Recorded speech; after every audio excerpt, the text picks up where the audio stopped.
Hello, welcome to Jason the Old Millennial on a very special live stream event here.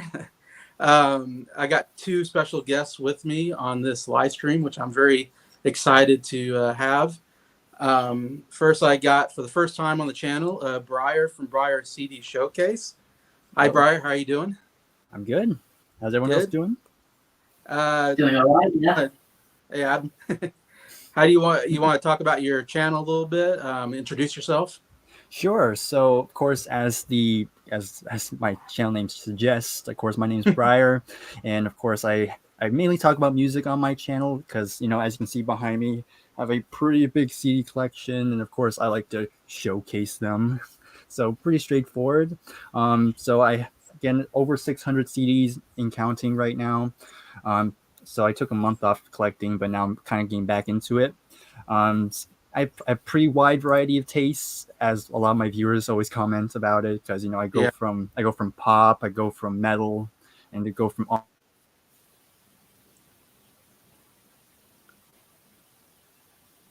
on my channel.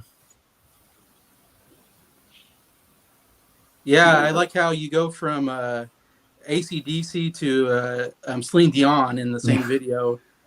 Yep. Always enjoy that.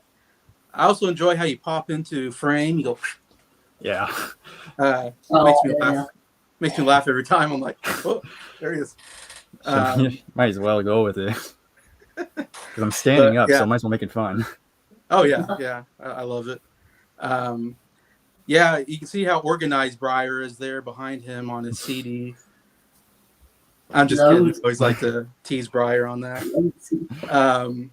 Also, we got Adam from What the Gym here. Of course, we collaborated a couple times already on both channels. So, Yeah, Adam, how are you doing? And if you want to introduce your channel a little bit, I'm doing all right. How are you guys doing? doing good. Good. I'm excited to go and do this. Yeah, Same here.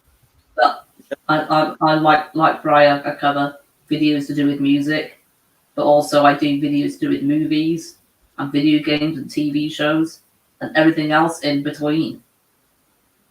And my channel's yeah, called, well, you can see it on my name. It's What the Gym. yeah. You got a great poster behind you now. Yeah. Yeah, it just came today. Yeah, I looks thought good. You got I'd have it on the the thumbs channel. up. Yeah, it's got my Yeah, my pink symbol there. yeah. The old P symbol. Good. Mm-hmm. See some Elton John in the background. Yeah, he's got Yeah, I've some got a couple of John albums. good eye, Bryer. Mm-hmm. Adam, you think if we combined our CDs, we would come anywhere close to Bryer? No, No, definitely not. I don't think we'd come a percent, maybe 1% of what he's got. Yeah, Probably me. not. I don't know. But yeah, very impressive. It's very exciting lately. Bryer, you hit 250 this last month, I want to say, and I now think you're so. like Yeah. 287. Yeah. Pretty. Yeah. Well done. Growing pretty quickly. You're getting almost to 300. I mean, in the last month, it feels like it's really grown the channel. Yeah, it's pretty surprising. I didn't expect it to grow this quickly. Yeah. I'm hoping to get 300 before my Oh, birthday, which is October 1st. So see okay. that works out. The next month. Okay. You're getting close, so that's pretty cool. I like that you just, because I remember you did that 250 not too long ago, and I was like, oh, Yeah. wow, 250. Now you're almost 300, so that's pretty cool. Yeah. Also, Adam, he had less than 200 subscribers, I think, in the last month, and now he's at 257, I think. Adam. He's almost catching up to me. Yeah, I'm almost down. I mean, he had a pretty good month too on the subscribers. I mean, that's really cool to see.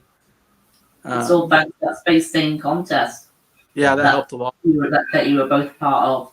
Yeah. Yeah. Unfortunately, me and Bryer aren't $20 richer, but it was fun doing the contest, get involved there and helping Adam out there. But yeah. So really great having you both on here. Just a couple shout outs. Shout out Sophie, who's in the chat right now. Sophie had a job interview today, so I hope that went well for you, Sophie. Hope you get the job and all that. Shout out Mike from Did You See That, who's in Florida right now. It sounds like he got there safely. So I just hope you have a safe trip, Mike. And I just wanted to shout out the country of England, if I can. Lost their queen of 70 years, Queen Elizabeth II. You know, so I know it's probably a pretty big deal over there. I mean, being in the United States, we don't have monarchy, so we don't know exactly how that feels. But I know when we lose a president, it's kind of a big deal, and you know, and all that. But I mean, definitely, I don't know if you call it a sad moment, but I mean, somber moment. I don't know in England. Am I right, Adam? Bit of both, really. Mixed emotions. Yeah, but mainly sadness. Yeah. Yeah, I mean, she lived a long life, so that's the good part of it. Had a longest reign in history, but still, it was kind of a blow to hear that the other day. Somebody that's been around longer than my parents, even. So yeah. Yeah. Anyway, so shout out to a whole country of England on that one. Like I said, I got Sophie here. Hello, guys. Hope you're well. Thank you, Sophie. You're right, thanks. You probably don't know Sophie Bryer, but she's in our movie channel club. Okay. I guess. We talk to her a lot in the movie chats. Bryer, what is your favorite CD of your collection? Oh if man, you can just choose one. If I choose That's probably a one, really hard decision for you. yeah, I mean, I'd probably pick a Queen CD. Probably. I mean, Queen's my favorite. That's your favorite band. Yeah, it's my favorite band. So I'll probably They're choose one of my something from them. favorites. Yeah, Night at the Opera. Yeah, probably Night at the Opera. Probably. I don't know. It's my favorite. Sophie finds out money if she gets the job. So yeah, Good luck. Hopefully that works out. So yeah, so we're talking about our top 10 favorite animated movies. This actually came to me from Bryer. Bryer came to me and said, "Hey, let's do a top 10 animation movies," which I was like, yeah, I love animation movies. Like that's definitely down something I wanted to do. And I was kind of surprised because Bryer is all about music. And so I thought he's going to come to me with a music ranking. But I was very happy that he came to me with a top 10 animation ranking. Are you big on movies as well, Bryer? I would say not as big as you two, but I'd say I've always loved animation growing up, and pretty much if I'm going to be honest, like if you were to give me two movies, one's live action and one's animated, I'd say 7 or 8 out of 10. I'd probably go for the animated film. Okay. Because I've always grown up with cartoons, so it's just a part of me that's I never grew out of. Yeah, and I always feel like animation doesn't really get a whole lot of respect, especially in the higher ups of Hollywood. I agree. They always say it's like all that stuff you just play for the kids to keep them quiet for a couple hours, and I necessarily agree with that. I mean, there are films that do that, but if you really look at, there's some animation films that are just it appeals to every age. Like, and there's no real separation between young or old. Like, animation can be for everybody. So that's kind of why I kind of suggested this, because to kind of give animation films a bit more love, and just hopefully we can highlight some really great animation films that maybe not a lot of people know about. I totally agree with you, Bryer. I couldn't agree more on that. I'm 39 years old, and I still enjoy animated movies. I haven't grown out of it personally, but there is a stigma with animated movies that maybe it's more for kids or something, or stuff like that. Which is, to me, it's like unfortunate. So I'm like, there's still some very good quality stories there. It definitely is. Yeah. And so after Bryer suggested that, I was talking to Adam later that day, and I was like, "Hey, Adam, I think you like animated movies as well. So so you want to hop on?" And he jumped on it. So that's how we got to this animated top 10 list, anyways. And animated movies, I mean, there's so many good ones. I can see all three of us having different lists. I'm kind of curious to see if we have any of the same. It'd be very interesting. There might be one or two, but I can see us having pretty different lists, which makes this an interesting, I think, ranking, in my opinion. But compared to even the superhero ranking, where me and Adam had like 6 of the same movies, I think, on our list. Yeah, I think we did. So it'd be good to see what we got here. So let's start with Bryer on your number 10. All right. So we're just going one at a time. So I'll just say 10 and we'll just go around. Okay, cool. So I wrote them down just so I can keep track. Yeah, definitely. So I would just keep a heads up. Like I definitely comes to movies in my top 10. I'm definitely all over the place in terms of I got some new, I got some old films as well. Mainly a lot of older stuff, but that's kind of what appeals to me the Oh, most good. because those are the films I grew up with. So the first one is this is actually the most unique one in my list because my number 10 is actually my only foreign film because Okay. this one comes from Japan. Cool. And it's called Grave of the Fireflies. Okay. Came out in 1988. So I'm not sure if everybody here has seen it, but I will just be kind of straight up. It's not really a happy film. It's Oh, Yeah, it's not so much a happy film because it's about this teenage boy and his younger sister, and it takes place during the final days of World War II in Japan.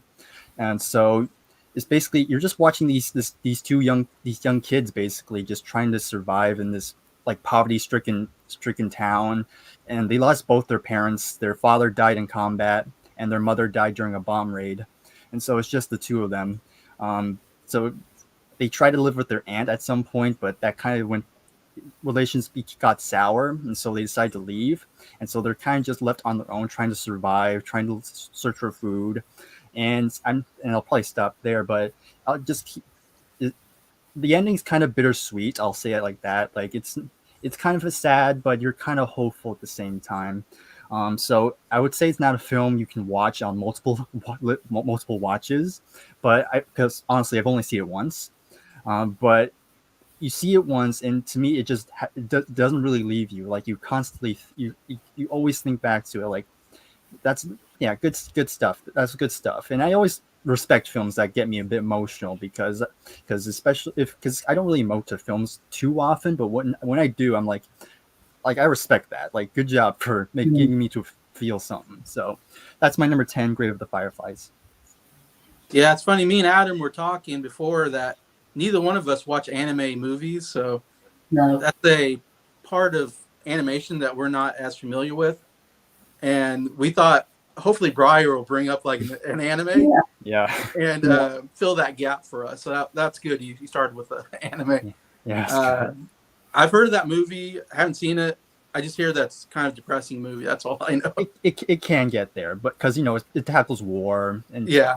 and how it affects civilian culture and all that, it gets there, but it leaves you a little bit hopeful by the end, a little bit. Okay. Yeah, it's unfortunately it's not on any streaming that I could find, so I haven't been able to see it. But that's one on my watch list of if I ever catch it on something. But yeah, very good pick. Adam, you want to do your 10? Right. So my number 10 is a film that came out in 1993, and that's Aladdin. That's my Aladdin? 10th favorite animated film. I absolutely love Aladdin. I've only seen it all the way through probably a few times, but I still do really enjoy it though. I mean, Robin Williams as the genie is just perfect. He really is one of the best animated movie characters. He just does such an amazing performance as the genie, and I think all the songs are really memorable as well. And I love this era of Disney animated films, and there may or may not be another film from this era that's in my top 10 animated movies. You just have to wait and see for that one. Yeah. But yeah, it's a fantastic film that I've seen pantomimes in theatres of this multiple times, so I'm very familiar with the story of Aladdin, and it's my number 10. But the reason why it's not any higher is just because I've probably seen it the least out of the other ones I'm going to be mentioning. Okay. Mm-hmm. So that's my number 10 is Aladdin. Oh, yeah, great Good pick. pick. Yeah. I think I'm the only one amongst us three that saw it in the theater when it came out because I was like 10 years old when it came out, and you guys weren't born yet. But Yeah. No. yeah, great movie. Couldn't agree more. Robin Williams, yeah, all that. Yeah, fantastic. Sophie can't believe I'm 39. Yes, I'm 39, Sophie. Almost middle age. And then Pete from Platoon Guys here. So hi, Pete. Hello, Pete. Glad you can come on. So my 10, I'm going with Kung Fu Panda. Ooh, nice. Ooh. Dreamworks movie. Directed by Mark Osborne and John Stevenson, starring Jack Black, Dustin Hoffman, Ian McShane, amongst a lot of other actors. Nominated for Best Animated Film for that year, 2008. This is a film when I was coming up with my top 10. It's one I saw in the movie theater, loved it, and I loved it every time I see it. It's mostly because I'm a huge fan of the Kung Fu genre. I love watching the old 70s and 80s Kung Fu movies. And Kung Fu Panda does such a great homage to the Kung Fu genre. And everything from the Dragon Warrior, because everything in Kung Fu, they love the word dragon. They love putting dragon in everything. That's huge in the Chinese culture. So I love that. I love the Fierce Five, whatever. They're all animals, but they're all Kung Fu styles as well. Yeah. Tiger, crane, praying mantis, snake, whatever. So I love that they pay homage to that, and the whole Master Shifu mentoring or training Po. Definitely plays back to a lot of kung fu montages, and love the bad guy played by Ian McShane. Great voice work. Love the whole. Escaping from his prison scene is probably my favorite scene. And they really play with the whole prophetic images that are in kung fu movies. Some kind of prophecy, and you always have that bad guy that is trying to get or trying to become the chosen one kind of thing. So I love all that. Plus, it's hilarious. Jack Black, perfect casting as. I mean, I'm pretty sure they wrote the character for Jack Black because it just fits so well. And I'm sure Jack Black was improvising because it's just Jack Black humor, which it is. I like Jack Black's humor. He's very funny. So, and all the action scenes are done so well anyway. So that's why it's here in my number 10. So top 10 there, or number 10 there, Kung Fu Panda for me. And so we'll go number 9 for Bryer. Number 9. Number 9. Number 9. All right. Okay. So, number 9. This is probably I'm not sure. Another film I'm not sure not many people have seen. So this came out in 1982, and this one's called The Last Unicorn. And I can't remember where I first heard of it. I was probably somebody I was watching at the time, and they brought it up, and I was like, it interested me a lot, and so I went and checked it out. I think it's on streaming somewhere. I can't remember where, but really, it's a beautiful looking film, just gorgeous animation. So basically, it's about this unicorn, and she learns that she's probably the last of her kind, and she's kind of unaware of this because she's lived in this forest that's isolated from everything else. So she's kind of like in that, like a time freezing zone. I'm not sure how to describe it, but so she decides to go on this quest to kind of try and figure out what happened to all her kind.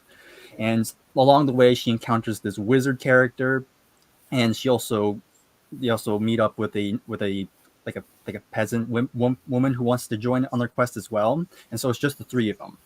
And at some point, they encounter this giant red bull, and this bull is kind of just roaming around this forest, trying to look for any remaining unicorns in the world and trying to destroy them. Yeah. And so they encounter it. The bull takes chase to the unicorn, and as a panic move, the wizard decides to just turn the unicorn into a human female. So she's now human, and luckily the bull goes away because the bull has no interest anymore because she's not a unicorn now, but now the unicorn's a human, and now she's being flooded with all these human emotions that she's never felt before, like pain, sadness, anger. Like she's never felt any of this before, so it's kind of new territory, and they keep on, and the quest keeps going from there. I'm not going to spoil it, but it's a really great film. It actually has a lot of good voice work as well. You have Mia Farrow from Rosemary's Baby. She plays the unicorn. You have Christopher Lee as the main antagonist. Jeff Bridges as well. Huh. And so it's a really beautiful film. And America does the soundtrack. Like, you can probably go on Really? YouTube. Yeah, you can go on YouTube. I'll probably send it in the group chat after this. But there's a video on YouTube which has like clips of the movie. It doesn't spoil anything. It just shows you what the anime looked like, and it plays the main theme. And it's just a beautiful, beautiful opening song. And of course, it's America, so it's gonna have some. They're gonna play some great music in there. So that's my number 9, Last Unicorn. I've never heard of that, Bryer. I want to watch it though. Yeah. It sounds very good. What studio does this? Did I hear? I can't remember. Let me look it up real quick. But yeah, it's a gorgeous, it's a well done film. Because I'm familiar with Disney and Dreamworks and stuff like that. I know it's not Disney. I know it's not Disney. This isn't in those for sure. Yeah. Yeah. No. Let's see. Almost got it. It's probably from a Raking Base Productions is produced it. ITC Entertainment is also involved. Rankin and Bass? Yeah. Okay. They did didn't they do Rudolph the Red-Nosed Reindeer and stuff like that? I don't know. That's why I'm not sure. That's what I'm thinking when I hear that name. Okay, I think that they did. Yeah, it says so in the Wikipedia.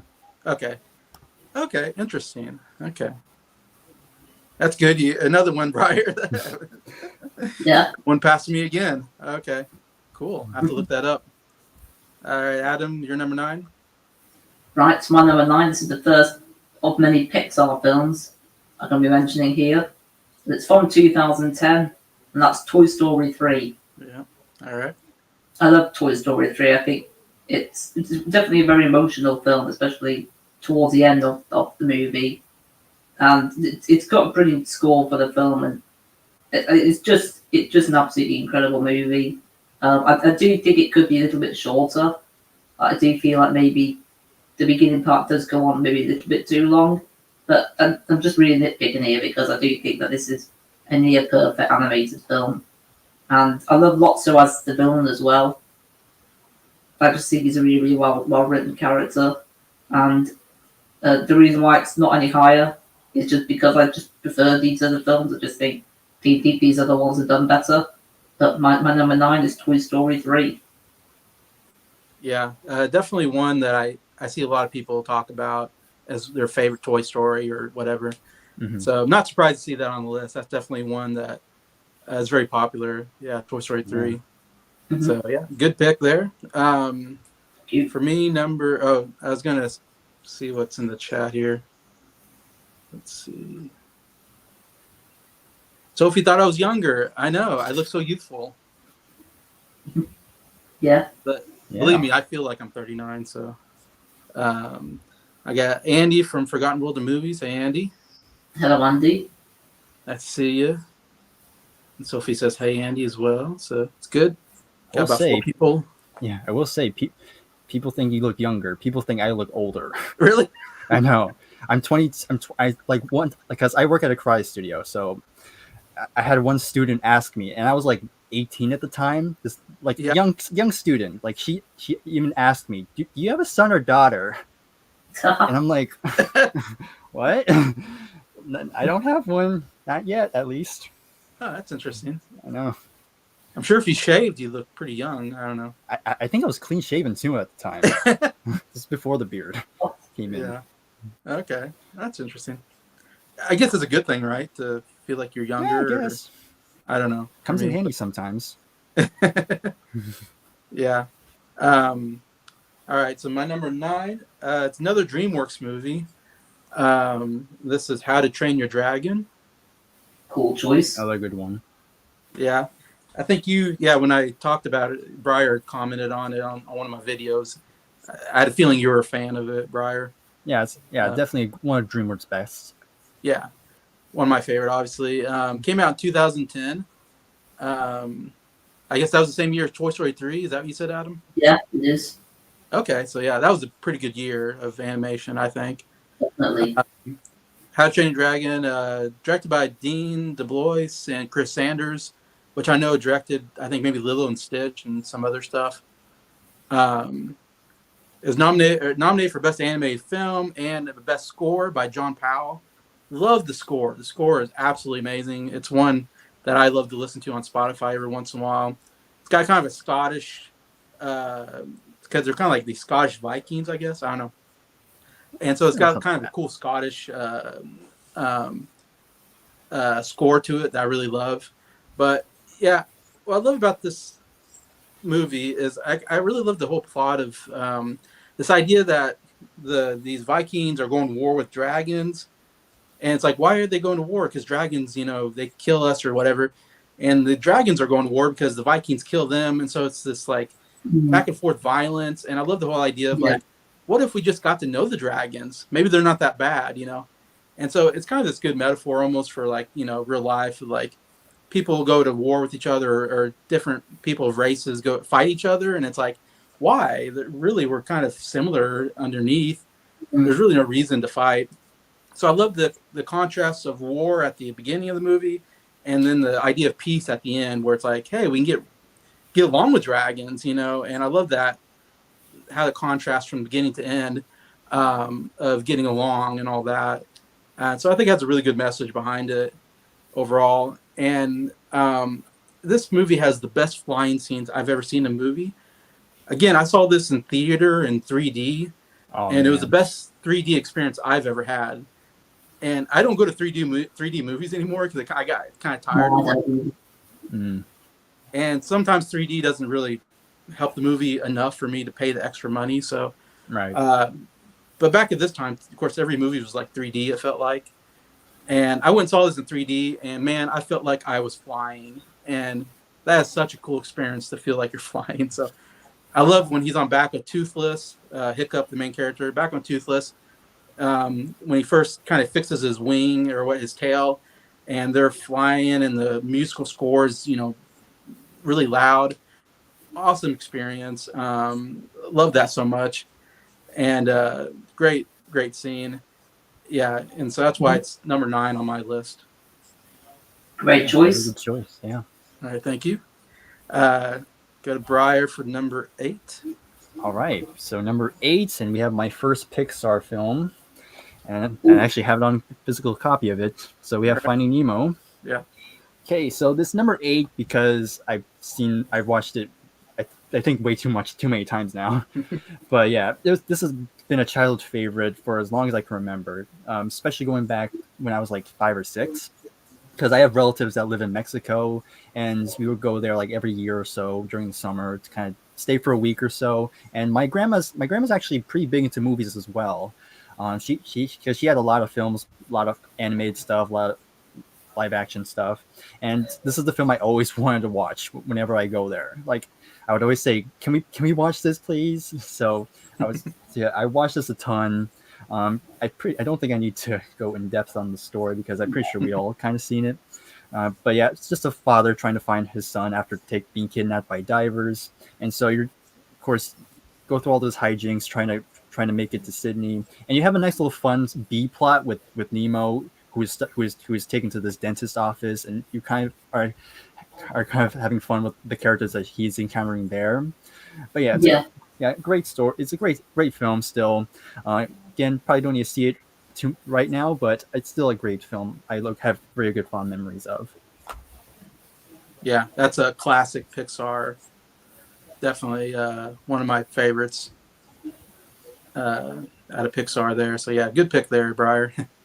Thank you. I'll be getting to that one later. Right. Really? Yeah. Sophie says, I love Finding Nemo, so you got another fan there. Yeah. So number 8 for you, Adam? Right, my number 8 is the only DreamWorks film I've got on here. And it came out in 2004, and that's Shrek 2. Shrek 2, all right. Shrek movie. So I really love the characters in this film, and all the writing for the film is really, really amazing. And I love the idea of the characters turning into different characters towards the end of the film. I find that a cool twist. I find it a really, really well paced movie, and it's very, very enjoyable and fun movie overall. But I do feel like it does rely on too many pop songs in this film. That's why it's not any higher for me. But it's one of the more enjoyable animated movies for me, and it's my favorite DreamWorks movie, and it's the Okay. 8th favorite animated movie overall. All right, Shrek Yeah. 2. Really Yeah, good follow up. I personally Yeah. prefer that over Shrek. In fact, I would say. Yeah. yeah, same here. definitely. I think it's the funniest one of the Shrek movies. I was in college and I saw Shrek 2 with some friends, and I laughed so hard at the white Bronco scene. I don't know if you know that scene where Yeah. it kind of mirrored O.J. Simpson escaping on his bike, and I laughed so Yeah. hard at that scene. Like I thought that was just brilliant. Yeah. That was another film we watched in Mexico. What's lot. that? That was another film we watched a lot in Mexico. Oh, really? Yeah. So Yeah. it's Finding Nemo and Shrek 2 I remember the most. Yeah, I can't disagree with Shrek 2. That was such a funny movie.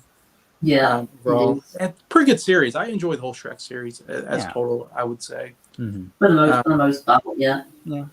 Probably DreamWorks' best series, I would say, or franchise. Definitely the most iconic. Yeah, because kind of early on, Yeah. the first Shrek movie won like best animated film, I think. Maybe the first Yeah. one. I don't know. Yeah. Yeah. Yeah, I so. think it did. Yeah. So yeah, but yeah, love that. Shrek 2. Actually.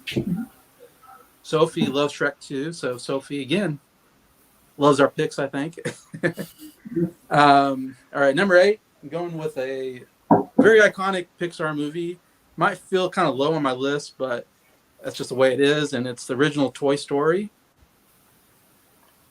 Number 8. The classic one. It is. What can you say? I mean, it started Pixar, basically. It's the face of Pixar. The Toy Story franchise is the best animated franchise of all time. Came out in 1995, directed by John Lasseter, who kind of started Pixar, basically. It won a special Oscar for first computer animated film. I mean, so that's pretty cool. Also nominated for best screenplay, for best song. You've Got a Friend in Me, I think is probably the song that got nominated by Randy Newman. Also nominated for best score. Yeah. So a lot of Oscar nominations. And I saw this in theater. Again, you guys weren't born yet, I don't think. I saw this in theater, and man, it blew me away. Like, this first time you've seen a computer animated film, whatever. Totally new, totally, didn't know it was possible. Still love 2D animation, but man, 3D animation just blew up and really changed animation movies, basically. Pixar or Toy Story. Yeah. Of course, amazing voice work. You got Tom Hanks, the great Tom Hanks, Tim Allen, so many other great, Don Rickles, the late Don Rickles in here. So much great voice work. And the script is so good. It's so well paced. I've watched it so many times. Still enjoy the whole storyline of Buzz, thinking that he's the real Buzz Lightyear. And I love his story arc. It's still a great story arc. The moment when he finds out that he's not Buzz Lightyear, he's just a toy. That's such a great moment of realization, and such a great character moment. Love that. I love the whole story of toys. What I love about the toys is not only do they come alive, but they have their own community, and they have their own. I love that. I love that they have their own. Their own vinyl community, I guess. Yeah. They have their own community meetings, and they have speeches, and like Etro Sketch gave like a speech on something. I don't know. It's I love that. It's this whole world building of these toys that in this one room that do what they do on their off time when they're not being played with. Just a great idea for just one of the best ideas for an animated movie, I think, and really well executed anyway. So I mean, you gotta love Toy Story, in my opinion. That's my number 8. It's a classic. Yeah. Can't argue with that. Yeah. I'll get with that. All right, Bryer, and now number 7. Number 7. Okay, so Adam already mentioned this one, but I'm going with Aladdin for my number 7. It's actually Hey, Aladdin. Aladdin was kind of a late entry. I didn't actually watch Aladdin until I think I was about 15, so I was kind of pretty late to it. But yeah, I watched it and I really enjoyed. I just had so much fun with it. I mean, like Adam said already, like Robin Williams really steals the show. Like Yeah, he does. Oh, yeah. you just can't help but and love watching the genie just do all this crazy stuff. Of course, rest in peace, Robin Williams. Of course, one of his most memorable roles, I think. Yeah. And of course, the music is fantastic. It has probably my favorite Disney song ever. Of course, A Whole New World. I always love that song. Like, it's the one Disney song I've played the most out of every Disney song. I just love it. I love the orchestration. Yeah, I love the orchestration to it. Yeah. So I'm not going to go too in depth because I think Adam did a pretty good job already. But yeah, that's my number 7, Aladdin. All right. So we got two people agreed with. That's cool. We got Aladdin in both your guys' lists. That's good. Again, yeah, loved it when I saw it in theater. Loved Robin Williams. Is there been a better casting than Robin Williams as a genie? No, and it's funny because he almost turned it down. Yeah. Yeah, I can't think of a better casting choice than Robin Williams. Because the genie can do anything because he's magic. So Robin Williams was able to just riff on anything. Yeah. The basically were like had to animate to whatever he said. Yeah. So it was perfect. Yeah, I agree. He must have improvised a lot in that movie. He must have improvised a lot. Yeah. Yeah, he did. Yeah. So like I've heard like there's like the stuff they use in the film does not compare to the amount of recording they had while they were recording it. But yes, it's just he just does a great job, and especially a film you appreciate more because you actually do get the references Robin's doing. Because obviously when you're a kid, you don't get a lot. I didn't get any of the references. Yeah, but of course when you're older, now you're like, oh, now I see. Yeah, it makes sense now. That's true. He's doing Jack Nicholson. I had no idea who Jack Nicholson was. And, yeah, that's funny. Or Ronnie Dangerfield or whatever. Yeah.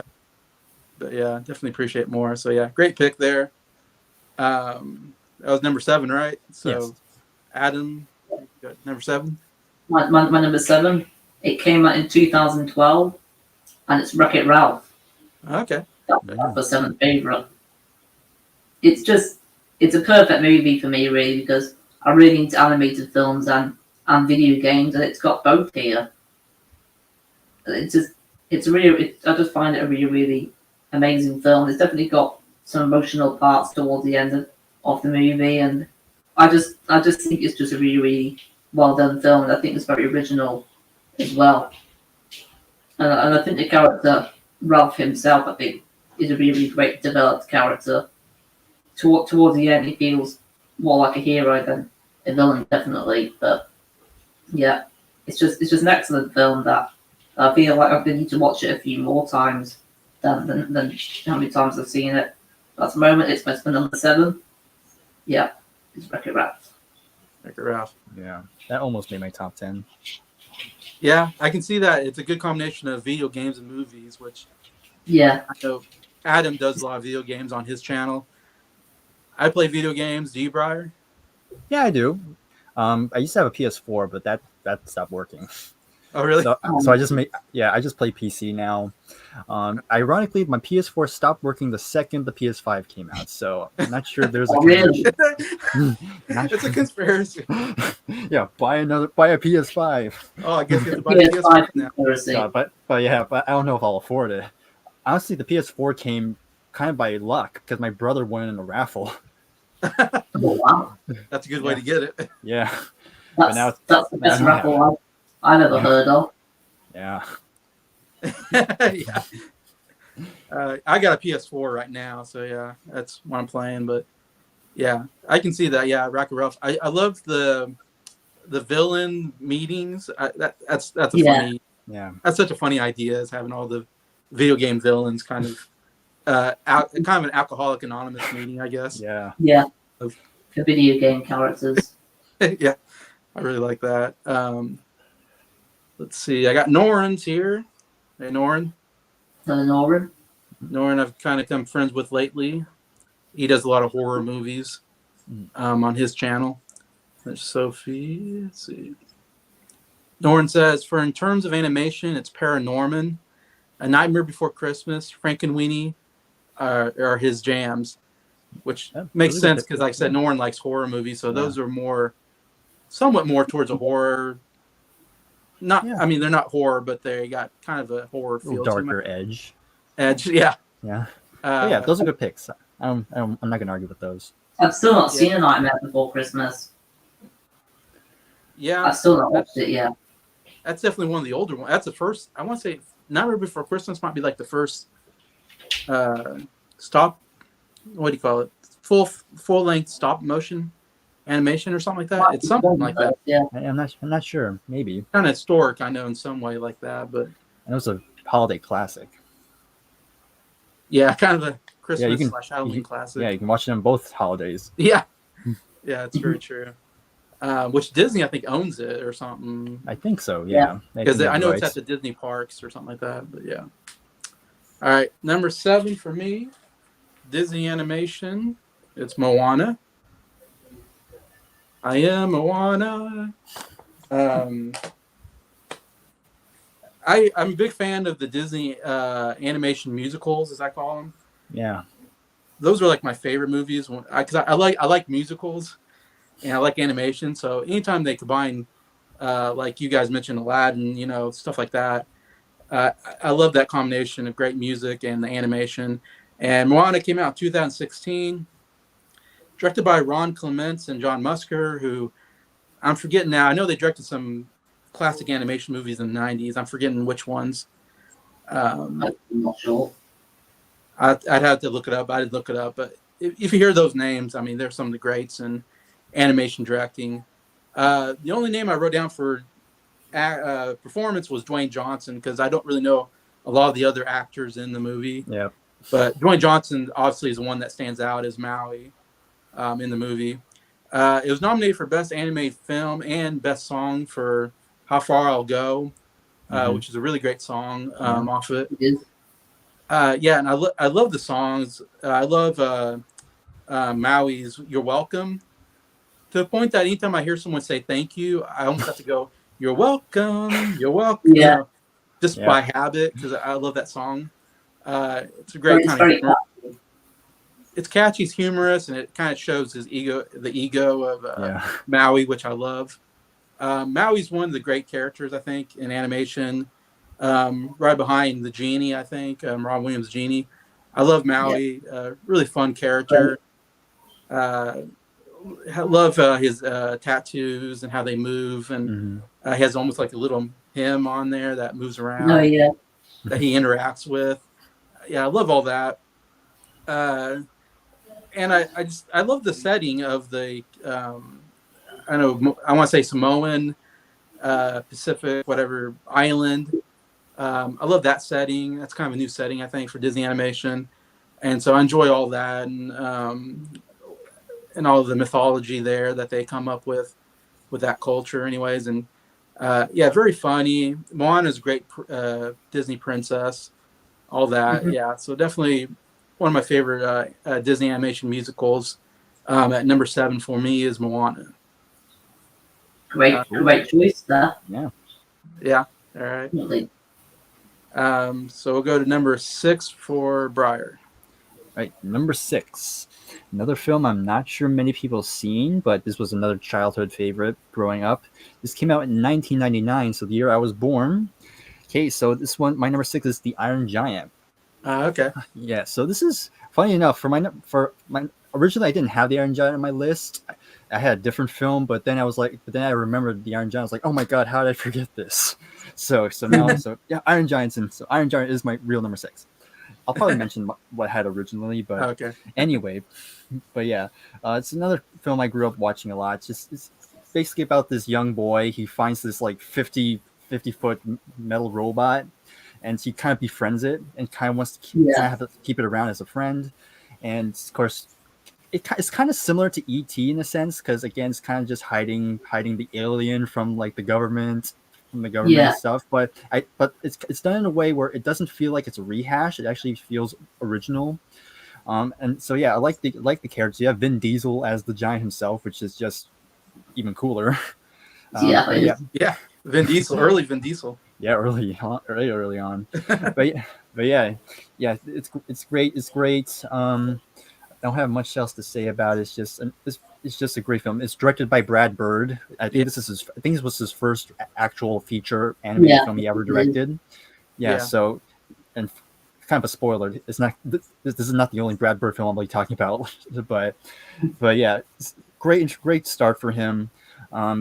Yeah, not much else to say. Just great stuff. Great story. Love the characters. Very funny film, and it looks older. I don't know I don't know if you've seen it. I'm not sure, but it looks older than it should be because it came out in 1999, and I'm not sure if films were looking like that by that point.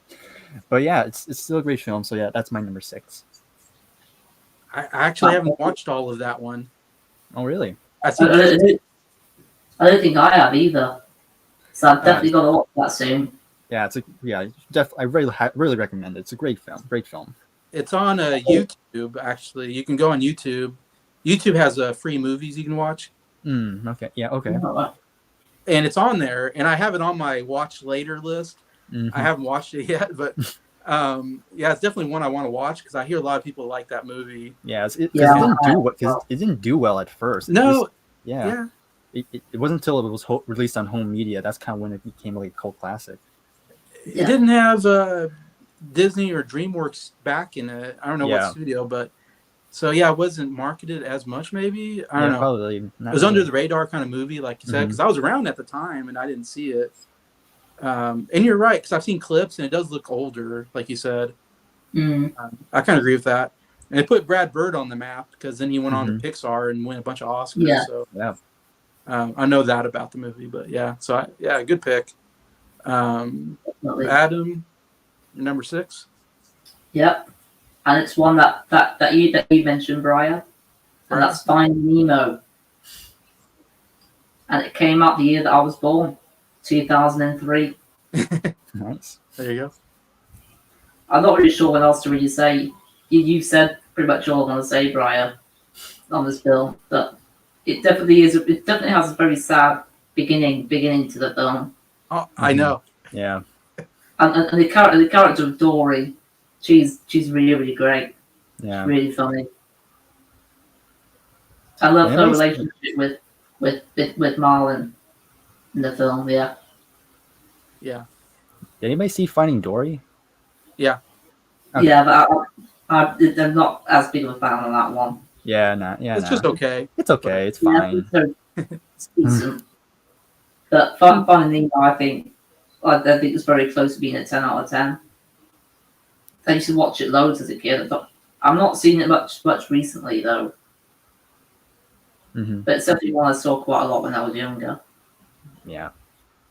That's pretty early Pixar, I would say. Yeah, it's still pretty early. Is the first one not directed by Lasser, I want to say, or Andrew Stanton is his first one, I believe. Yeah, and it's like Pixar couldn't make a bad movie at that time. It felt like to me, really, everything kind of hit pretty good. So yeah, I can agree. That's one of their best, I think. Yeah, it's definitely up there.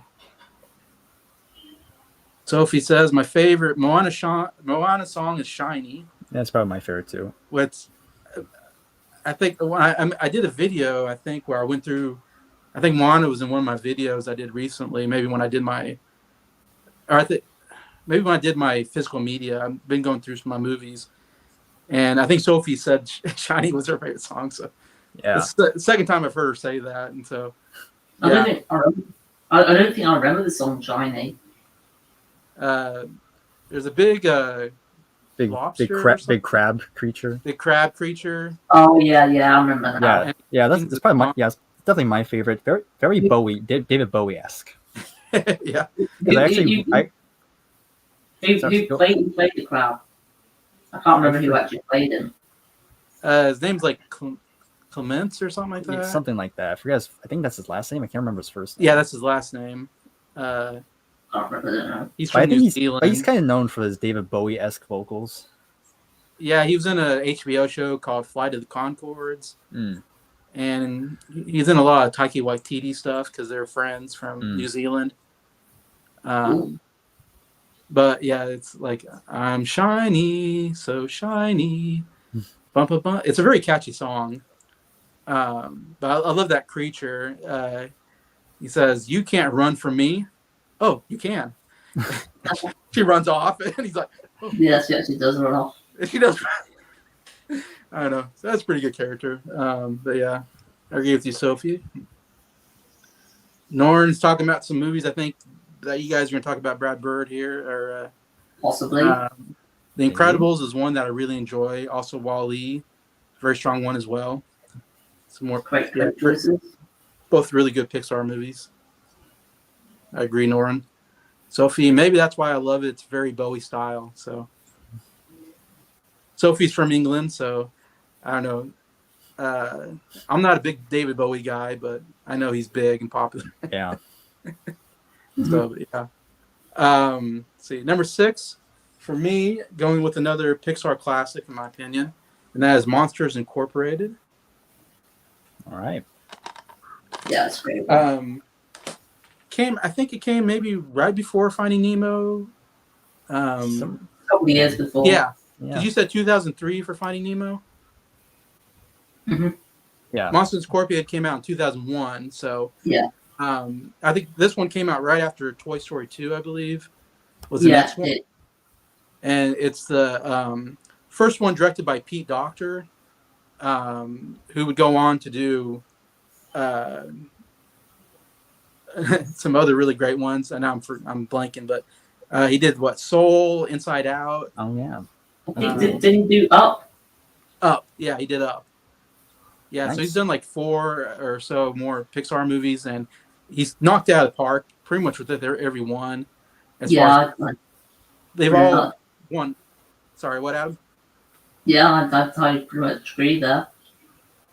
Because I think I know Soul's won Best Animated Feature, and Up is one, I think, and Inside Out. I don't know, so he has tons of Oscars. I mean, he's definitely like the next best director, maybe outside Lasseter. In Pixar, maybe even, I think he's taken over Pixar because Lasseter's left Pixar, and so Pete Docter. Yeah, so I think Pete Docter is kind of the major what do you call it, creative vision in Pixar now. But this is the first one, and it's one of my favorite of his. Also, David Silverman and Lee Unkrich also kind of co-directed the movie, which I know Lee Unkrich went on to direct Toy Story 3. And he's directed some other movies, I believe, in Pixar. The two main characters, Billy Crystal and John Goodman, play Sully and Mike Krakowski. Yeah. Wazowski? I can't remember. Yeah. And there's some other great Steve Buscemi, I know, plays Randall, and there's a lot of others. But it was won the Oscar for Best Song for now I'm blanking. I said Toy Story there. If I Didn't Have You, which was another Randy Newman song. I think it was Randy Newman's first Oscar that he won for Best Song, and he was nominated like a bunch.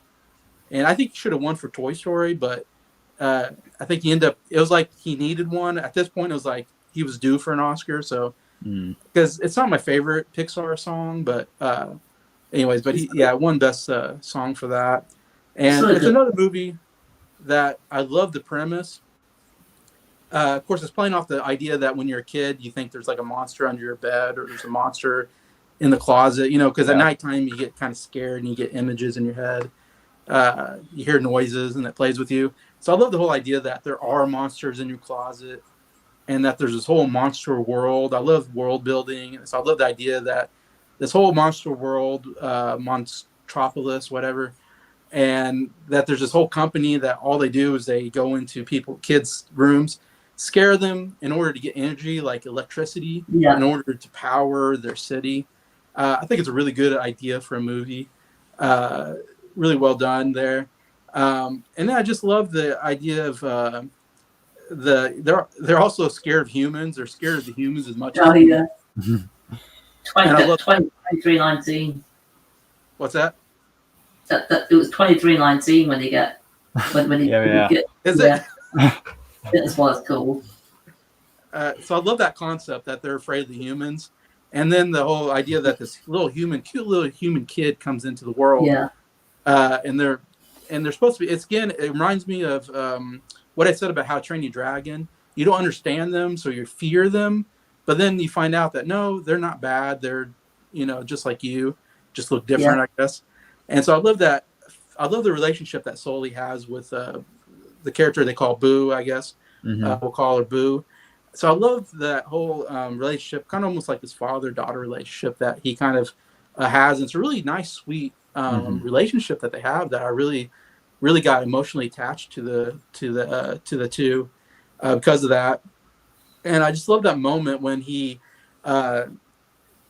scaring somebody he's doing the scare thing. She gets scared because of it. And then he sees playback of him scaring her. And it's almost this morality moment of like, oh, like what I'm doing is not good. I'm affecting these kids in a negative way. And now I'm attached to this kid. And then like, I don't know. So I love that whole morality of like what he's doing is not right. And he realizes it. And so I love that whole moment. And then the whole ending scene, like, man, it just hits me right in the heart. Like I tear up at that last scene. Me too. Yeah, I think it was a perfect ending for the movie. That makes me love it so much. And I love Billy Crystal. One of my favorite characters is Mike. Yeah, he's hilarious. It's another great casting combination where I feel like Billy Crystal adds a lot to the character. He does a lot of singing, which Billy Crystal likes to do singing in real life. So I love the whole, bring her back right where you came from, and he's doing like that sounds like a thing that Billy Crystal would just improvise probably in the studio booth, I'm guessing. So I think I was perfect casting there. And John Goodman's always good, I think. Anyways, so that's number 6 for me, Monsters Incorporated. All right. So go top 5 here for you, Bryer. All right, top 5. Okay, we're going to 2009, and I'm going with Coraline. So Coraline. This is another kind of creepy film. Yeah. I like to watch a lot during Halloween. It's kind of like tradition. It's basically about this girl and her family moving into kind of like this boarding house, and at first she's just bored to tears because there's nothing to do, and she has a lot of these weird neighbors that she doesn't really want anything to do with. But then one day she finds this like hidden door that leads to like this alternate dimension that's like a better version of her life. Like, and at first she's like, this is cool, but as the film goes on, you really start to see how twisted this place is.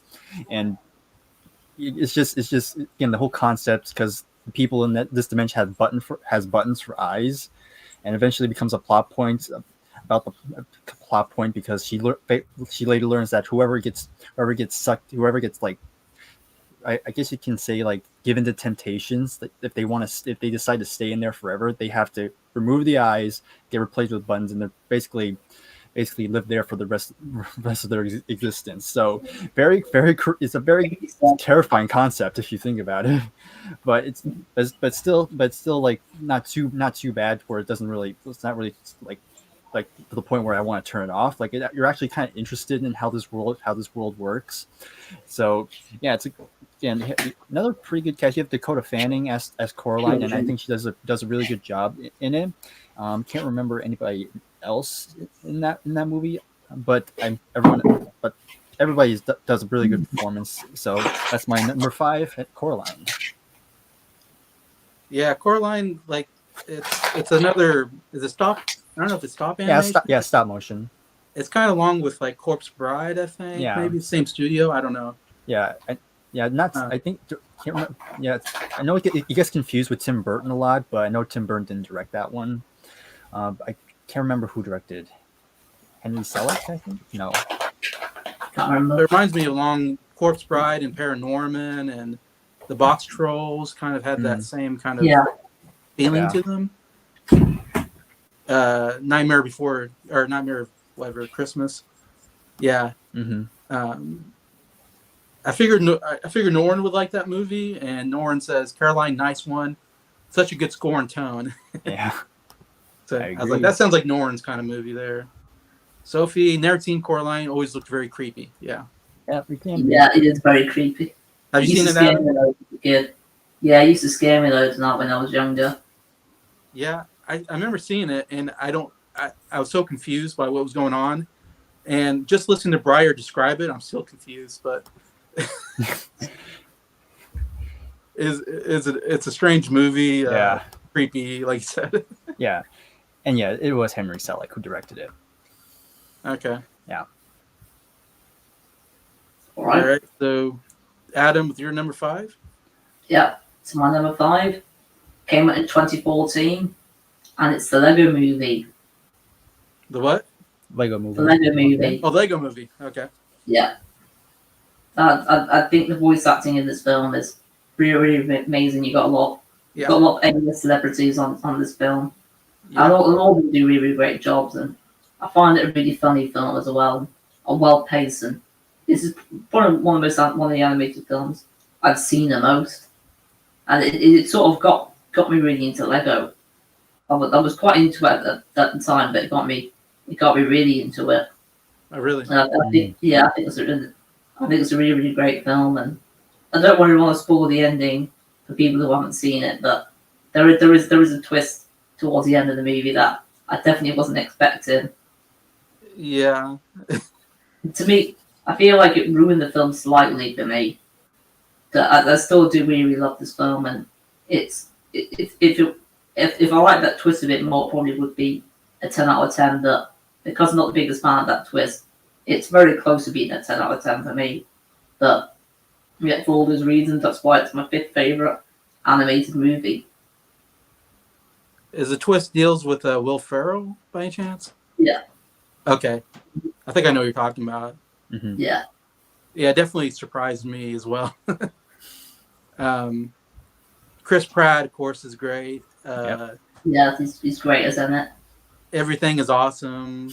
Got a nomination for best song, in fact. I feel like it's overplayed, that song now, though. Yeah, very, very upbeat song. But yeah, okay, cool. Yeah, Lego, I think, was definitely very popular when it came out. 2014, you said? Yep, 2014. Okay, so it's been a little while since then. Oh, that was just the right age for it when it came out. Yeah. I can see I that. saw it in the cinema, in the theaters. I saw it when it came out. Yeah, and Lego's really taken off since then, I would say, right? Yeah, I'd say. I'd say so. Yeah. Yeah. I played the Lego video games, so I know that. Yeah, I love Lego games. That's my. I don't play with Legos themselves, but I like the Lego video games. But yeah. I like both equally. Yeah. Okay, so number 5 for me. Pretty popular movie when it came out. Maybe overplayed, but I still love it, and that's Frozen, the original Frozen movie. I think when it came out, it was the highest box office grossing animation movie, I think, when it came out. I think so, yeah. And I don't know if it still is, if something beat it since. Yeah, I think some films beat it since then. You think something beat it? Yeah, I think some films beat it since then. I'm sure, and of course, because, the way inflation works, I don't know if that's because of it, but definitely was hugely popular when it came out. One of the most popular movies coming out of the Disney animation. And I feel like, I guess I'll talk about this maybe in a later movie, but it definitely helped Disney animation. I feel like Disney animation was kind of going downhill. Pixar was like the big dog. Disney animation was kind of getting, I think, worse. And then it really boomed, I think, after Frozen. It kind of went back up to being... Yeah, I think so. I would agree with that. Yeah, being maybe the most popular animation studio right now. It's hard. Pixar and Disney animation is kind of neck to neck with me as far as popularity. Anyways, but yeah, it was came out 2013, so I mean 9 years ago, I guess. Directed by Chris Buck and Jennifer Lee. Stars Kristen Bell, one of the most interesting names ever, Idina Menzel, I think, or as John Travolta would say, something completely different. Yeah, that was I can't remember how you mispronounced Yeah, it. I don't remember either, but I know it was like, okay. He called her something Nazim, if I remember right. Something like that. I think Adele so. Nazim or something like that. And it's Yeah, like, what? something like that. Something in that vein. Dina Menzel, Jonathan Groff, and Josh Gad, kind of the main four. Won Best Animated Film and Best Song for Let It Go, which was all over the radio. Right. Hugely popular. But I think people have some negativity towards Frozen because Let It Go got overplayed, I guess. Definitely. That's part of it, yeah. I don't know how you feel, but I still love the song. I don't know. It's still a good song. Like, I don't apologize. I'm like, I still love Let It Go. Idina Menzel, amazing voice. Love her vocal performance. I would say Frozen is if you just take the soundtrack, it's my favorite animated soundtrack because Let It Go is so good. But even if you take that out, it still has for the first time in forever, I believe, song that song is amazing. That could be like best song quality. Love is an Open Door is a fun duet. I enjoy that one. Olaf's song about summer, I think, is a really fun song. Yeah. It's really well done, that scene. Yeah, it's a great sequence of a snowman that wants to experience summer. And Do You Want to Build a Snowman is like the most catchy song. Every Christmas, I can't help but anytime I see a snowman is, do you want to build a snowman? I mean, so catchy. Perfect song for that. So yeah, I love the music. Music is just top notch in my opinion. I think the story is not as good as some of the other animated stories. I think it kind of got hurt because I think they made some changes. Yeah. Halfway through making the movie. Yeah. On who the bad guy was going to be. So I think, yeah. So I think I didn't care for the story as much when I watched it, but I still love it because it's such a fun movie, especially when I don't care for Elsa. Like I always say, Elsa blew up. She's like one of the top princesses out there. When Halloween came around, every other girl was Elsa when they're trick-or-treating. I mean, little girls loved Elsa. I like Anna better, actually. I think she's a more fun character. Elsa's a little too serious for me. But Anna is like a really fun character. I love when her and Kristoff and Olaf, when those three get together, it's so much fun. I love Olaf. Olaf's one of my favorite animated characters, voiced by Josh Gad. I love him because he has he's very positive, he's naive, and I love that because he's new. It's like he just was born, basically, so he doesn't understand the world.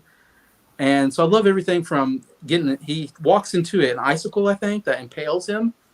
And his reaction is, hey, look, I'm impaled. I'm like, oh, that's such a great, great reaction to that. Instead of being horrified, you're like, hey, look at that. I love that positivity about him that just makes me laugh so hard. Anyways, so I love all of them together. And like I said, the music, it's one that's over time has really grown on me, I think. And I didn't love it when I first saw it, but the more I watch it, the more I just absolutely love this movie. That's why it's number 5 for me, Frozen. Cool. Yeah. Yeah, it was kind of the same thing when that first came out, because when that movie came out, at first I was like, yeah, like because it was everywhere.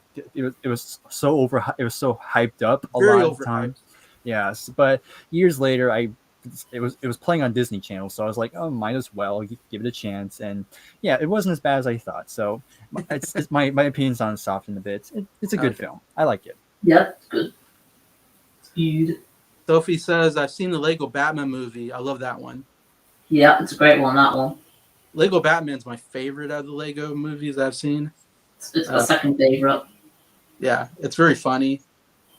Norn says, I agree, Sophie. I'm a sucker for the Batman Lego film.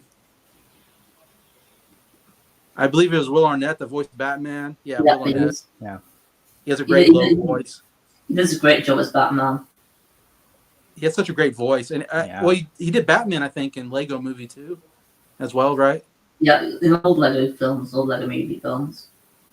Yeah, so maybe one of the best Batmans we've had.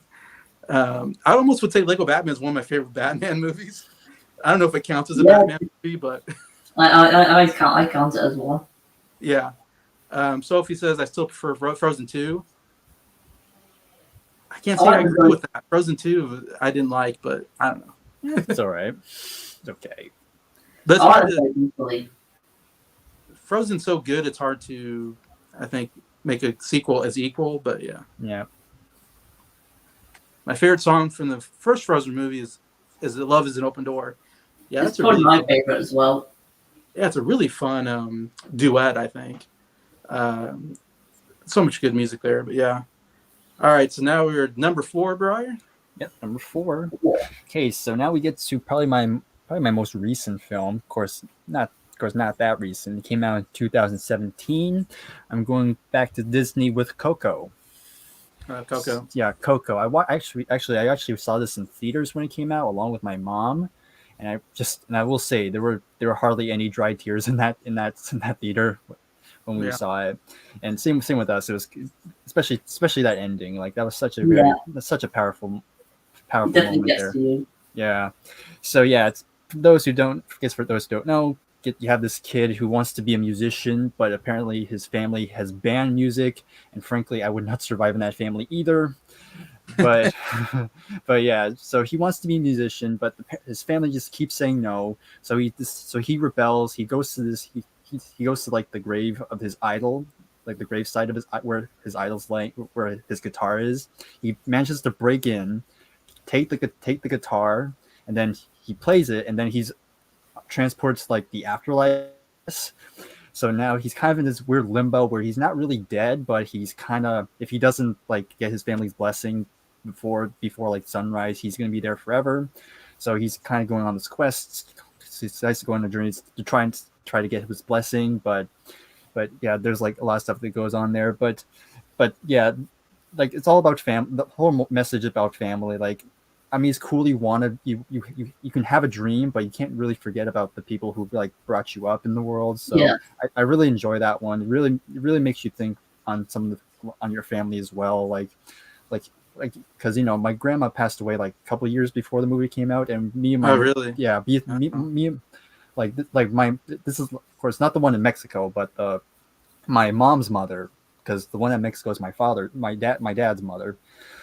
So me and my mom were like thinking about like my grandma and stuff. So yeah, it really got to us. So so number 4 for me is Coco. Great film. Looks beautiful as well. Yeah. And definitely. Yeah, and music itself is great as well. Yeah. So obviously you have like a Mexican background, Bryer. Yes. Mm-hmm. So in this movie, sorry, your dad's side? Yeah, my dad's side's Mexican. My mother's side's Filipino. Filipino. Oh, okay. Yeah. All right. Okay, I can see that. This movie deals with Mexican culture. Yes, definitely. Very so did that really speak to you? And I don't know.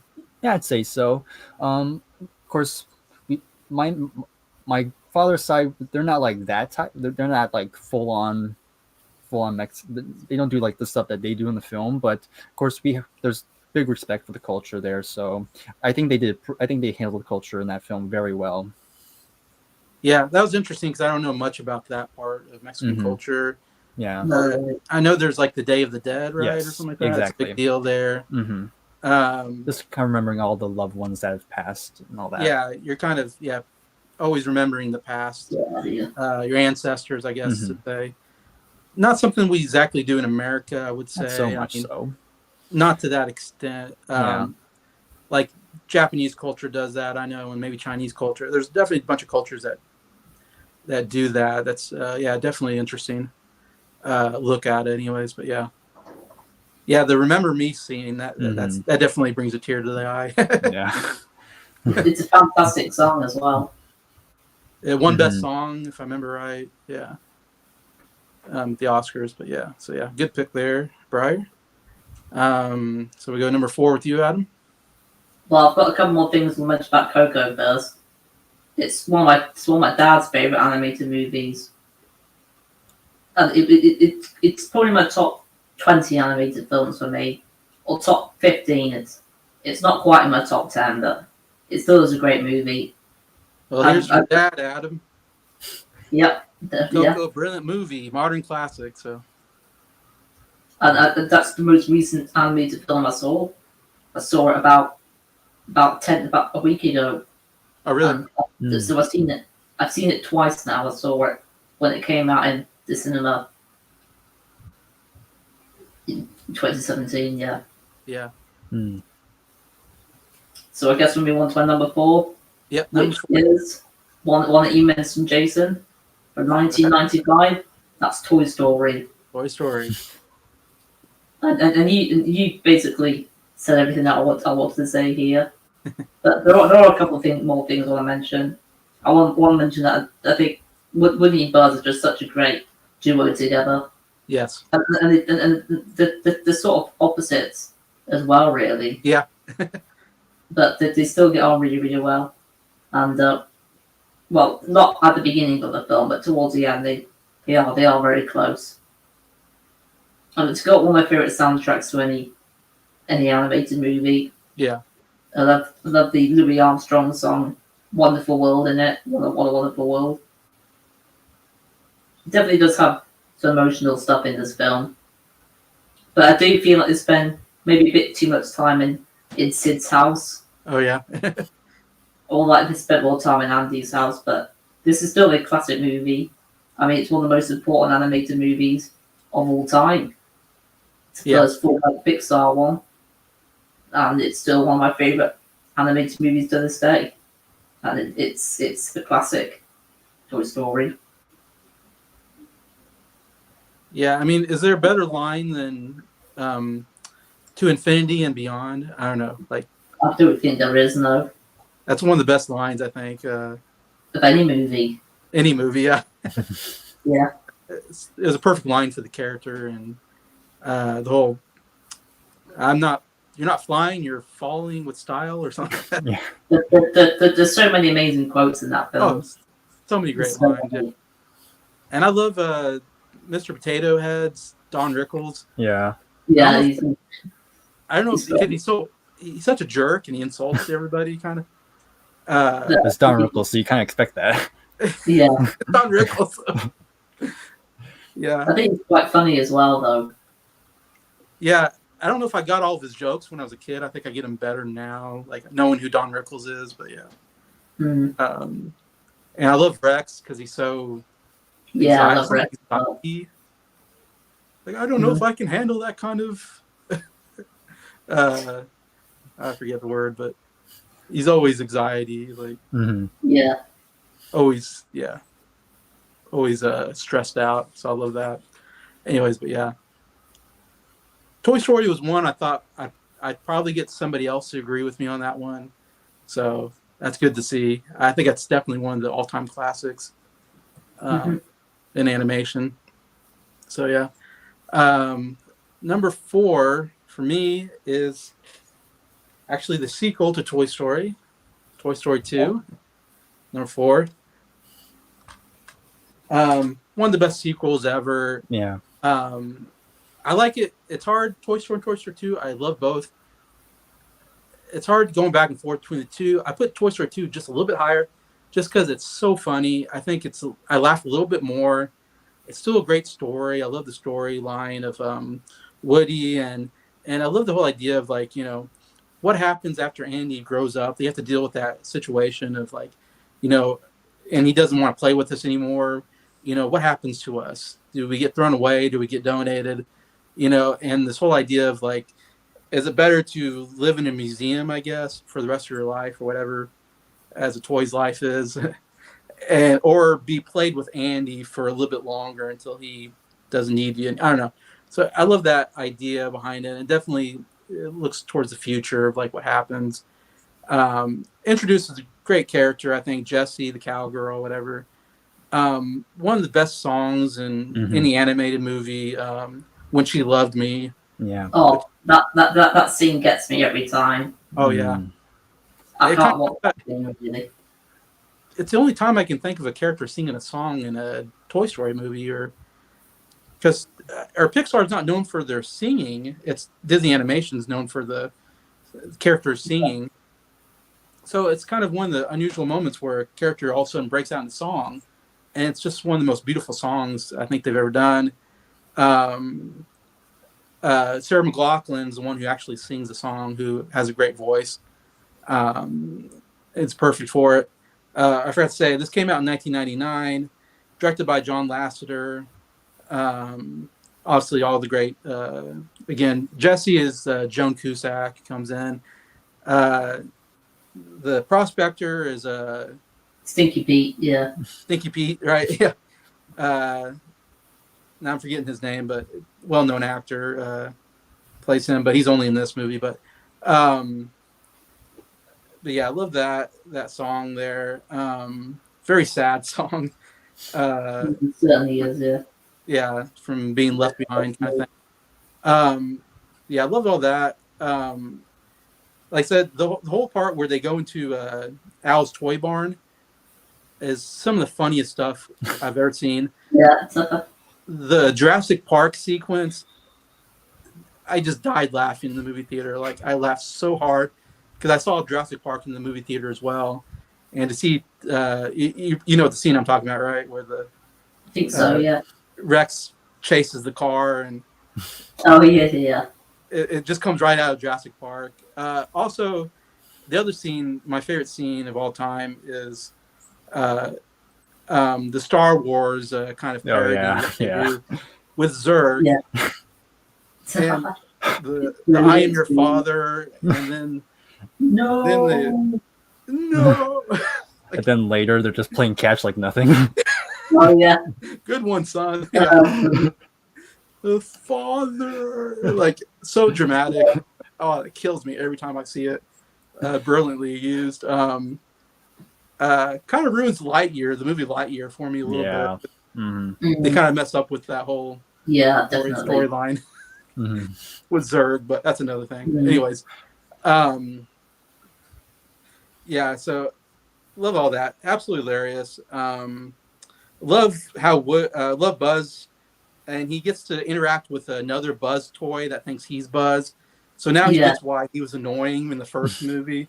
I love that whole dynamic of the first Buzz coming, or a new Buzz coming in. So yeah, just an absolute hilarious movie. One of my favorites. Toy Story 2 at number 4 for me. Your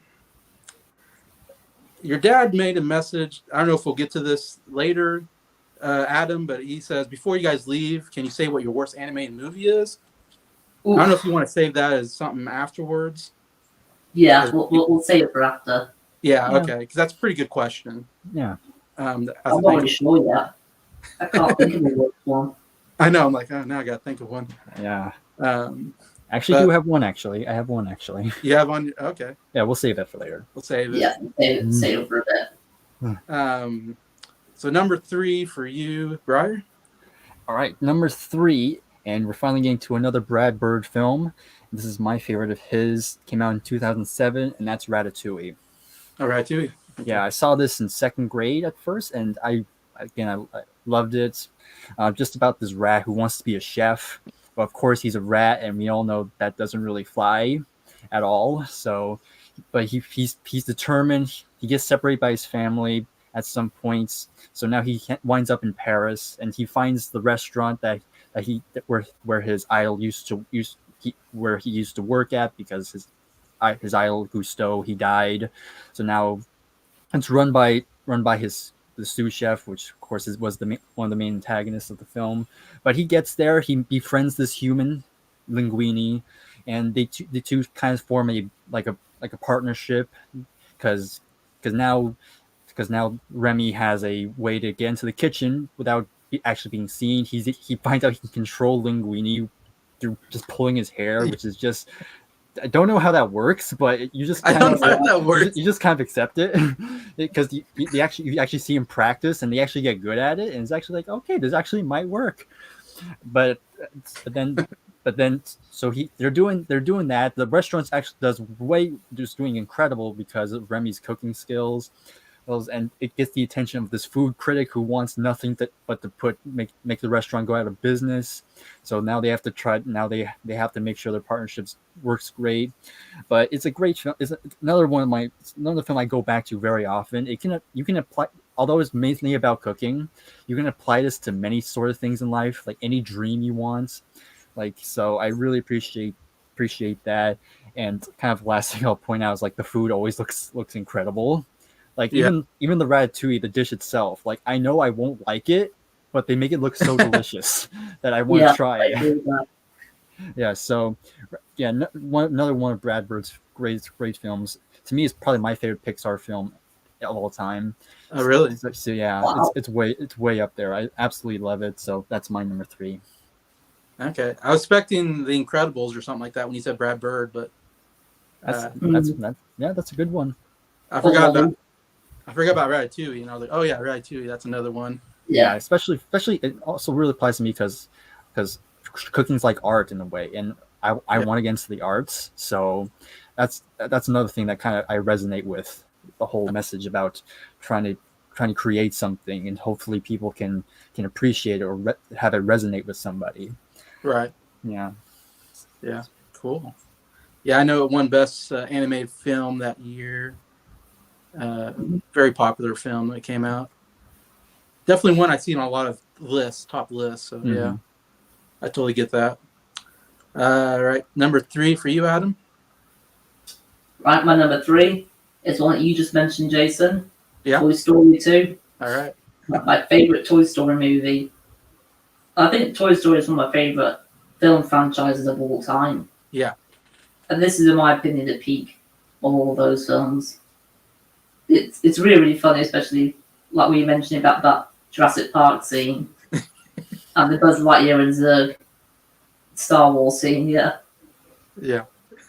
But I also love the beginning part of it when Rex is playing that video game. Oh yeah. I think it's one of my favorite openings for any Pixar film. Yeah. I just think the whole film is just I think this is probably a perfect animated movie. I can't really fault it. And it definitely does have very, very sad moments, especially with that when that song comes in. Yeah, it gets me every time, that bit. Yeah. But I think Al from Al's Toy Barns is just absolutely hilarious. And I've always loved that scene in the film where Woody's getting repaired by that guy. I find it really fascinating the way he repaired Woody. Yeah. And that guy actually appeared in a Pixar short. Yeah, he looks familiar. Now you said that. He was playing chess with himself. Yeah. Yeah, it's quite a good Pixar short, that one. Like Jerry's game. I can't remember, but yeah. Yeah, that's what it's called. Yeah. I love Toy Story 2. It's an amazing movie, and it came out in 1999. I think it's a film that's aged very well as well. Yeah, I agree with that. All right, so that's one I think we agreed on, Adam. Yeah, and I'll add one more thing to it. I might as well admit now, Toy Story 2 is my favorite, but it just barely missed out in the top 10. Toy Story 2 is great, and I'll mention another scene that I always look back on. I always go back to, like, you know, in the credits they have those like bloopers where they have like they actually make it seem like it's set. The one scene, and me and my older brother, we still quote this. Is that one where they use Rex as a battering ram, and they're charging it, but they don't get through. They just hit it, and they just fall back, and you hear Rex say, "Ow!" Really? Yeah, it's just we just always laugh at that part. We always stick around for the credits for that one part. Yeah, this is quite funny. It's like use your head or something like that. Yeah, I don't want to use my head. Ow. It's great. Yeah, the bloopers are brilliant because obviously they're not actors; they're just animation characters, and the idea that they're like actual actors. Yeah, it's a brilliant idea. I know. I wish they do that more. I don't know if they do that anymore. Yeah. They did with the Toy Story movies. Yeah, I think it's mostly the early Pixar stuff. They think they stopped that at some point. I think you're right. I don't know when they stopped that, but yeah, that was such a great idea. Yeah. I love the practical jokes on Buzz. They keep playing practical jokes on him, and he's like, oh, very funny, guys. Oh, and then by the third time, he's like, dang it, Woody, and he's like mad. Oh yeah. He's getting tired of the practical jokes. But yeah, that's a good point. Love that. Sophie says Toy Story is my favorite one. Love Jessie. Yeah. Mm-hmm. Yeah, Jessie's great. I love Jessie and Buzz's kind of romantic relationship kind of comes out. Yeah, let's go. Especially Toy Story 3, which you mentioned, Adam, I think. Yeah, Toy Story 3. I love Spanish Buzz. It's like my favorite. Yeah, I forgot to talk about that part. Well, he does the whole dancing and yeah, like yeah, I really wasn't expecting that to happen in the film. That's so funny. Yeah. All right, my number 3. I don't know if this will be a surprise. It's neck and neck with Frozen. Kind of was one of my favorite animated musicals of recent memory. It's Tangled. Great yeah. film. You mentioned that a lot. You mentioned it quite a bit. Do I? Yeah. A few times, yeah. Okay. Came out in 2010. Same year as How to Train Your Dragon and Toy Story 3. Amazing year for animated films. I remember seeing all 3 in the movie theater, and it was like, oh my gosh. Pixar, Dreamworks, and Disney Animation just blew me out of the way. Blew it out of the park on that one. Yeah, Tangled, directed by Nathan Greeno and Byron Howard. Two main characters are Mandy Moore and Zachary Levi, who play Rapunzel and Flynn Rider. Yeah. And this is what I was talking about when I was talking about Frozen. I feel like Disney animation, I don't know, in the 2000s, somehow, I think 90s was like the best Disney animation period. And I think a lot of that's because of Alan Menken wrote a lot of the music, and there's another guy who, I forget now his name, who wrote the music for like Little Mermaid and Beauty and the Beast, and then passed away. Not sure who he is. What's that? I'm not sure what his name is. Yeah, I forget his name now. But anyways, Alan Menken, he's written the music for a lot of the 90s animation, Disney animation. And he wrote the music for this as well, Tangled. Alan Menken. He's like he's the best like music writer for movies if you don't know him. He's won so many Oscars. I mean, it's crazy. Because he did like Aladdin, Whole New World, won an Oscar for that. And anyways, Little Mermaid, Beauty and the Beast, Pocahontas. I mean, he won Oscars for all those movies. But yeah, so Disney animation was like on uphill. And then somewhere in the 2000s, they did away with the musical. Mm-hmm. And then you got like Chicken Little and Bolt, and Dinosaur, which aren't my favorite Disney animated movies. And then there's some other ones I'm probably forgetting in that era. But then Tangled coming out in 2010, to me, that really helped vitalize. Like I said, Frozen really bumped up Disney animation. But I feel like Tangled came out right before Frozen. And that really, to me, when I saw Tangled, I was like, okay, now this is what I want in the Disney animation movie. Great music, great princess story, very funny, great characters. Great all around, yeah. Mm-hmm. Yeah, I love this movie so much. I think mostly because it surprised me. I didn't have any expectations because I thought Disney's not very good anymore. And so I remember when I saw this, I was like, wow, this is really good. Like, this is way better than I ever expected it to be. And so that's why it probably came this high. I don't think anybody else has this movie as high as I do. It's one of those where I just absolutely love it. Like I said, the story overall, I absolutely love. And Rapunzel is like one of the great princesses.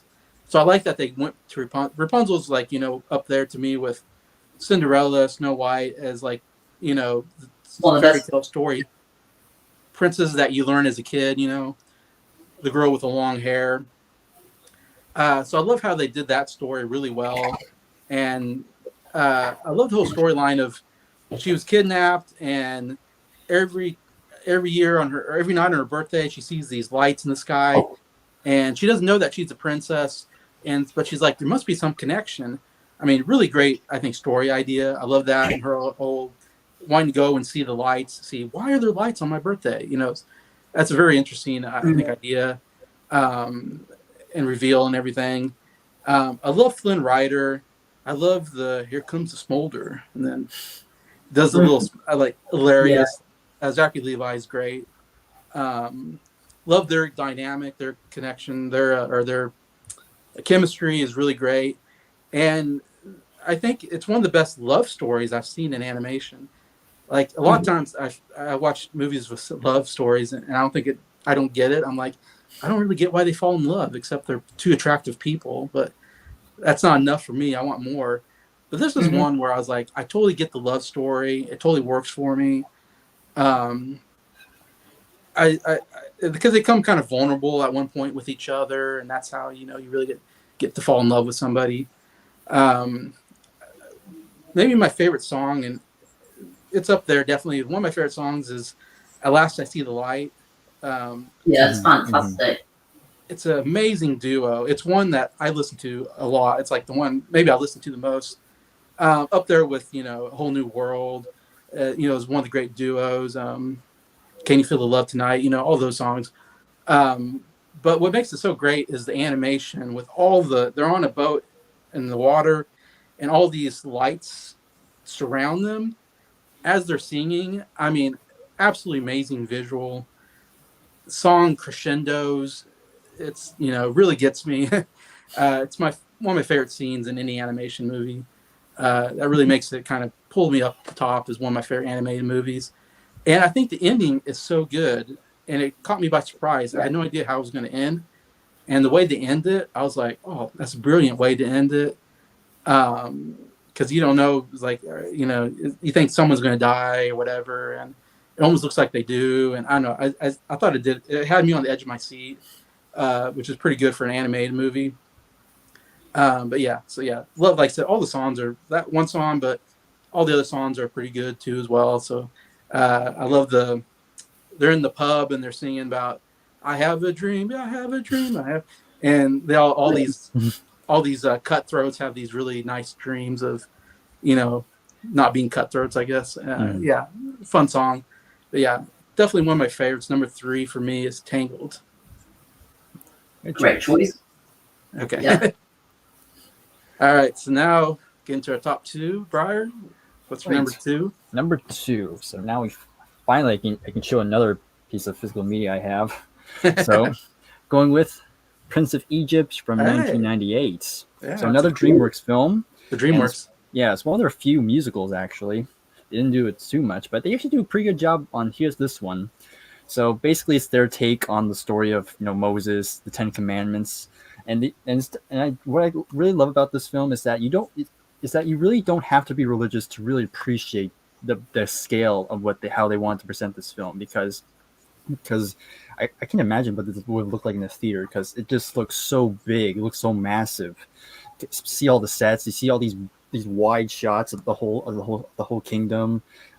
So very great stuff, and you have all the performances are really good as well. Of course, you have Val Kilmer as Moses, and then you have Ralph Fiennes as Ramses, and those two really have good chemistry. You really feel like they're like legit like siblings because they always have their own like sibling rivalries and stuff like that. So yeah, and the way they present a lot of the stuff as well, because there's a part where Moses is having this dream, kind of this nightmare about y'all, of course, the story about how at one point the Pharaoh at the time ordered the firstborn son of every family to be killed, and he's having this nightmare, and it's done in this really creative way where it's done like hieroglyph like style, and it's just really cool. Really liked how they did that. So yeah, and again, you don't have to be religious to really appreciate it. It's just the main message is really just as long as you kind of believe in faith and all that stuff, then it kind of works in your favor in a lot of the times. So yeah, really, again, great film. Really recommend it. That's my number 2. And I've not watched that either. I was gonna say, have you seen that one, Adam? I've heard of it though. Yeah, I want to say it's DreamWorks' like second movie, I think, after Ants, One that Somewhere. first, yeah. Can't remember. and it's their first. It's 2D. Ants was 3D animation. This was 2D animation. Yeah, this is 2D. So it was before they really went full into. Pretty much all their stuff has been 3D, whatever. Yeah. Animation, but it's great 2D animated movie. Great music, I think you said, right? Yes.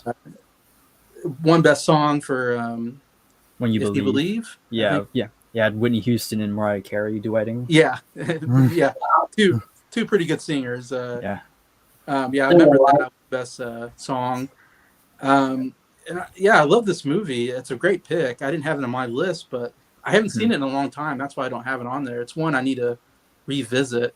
Yeah, very daring at the time as well for this subject matter they were talking about, because they do mention a lot of the killing stuff.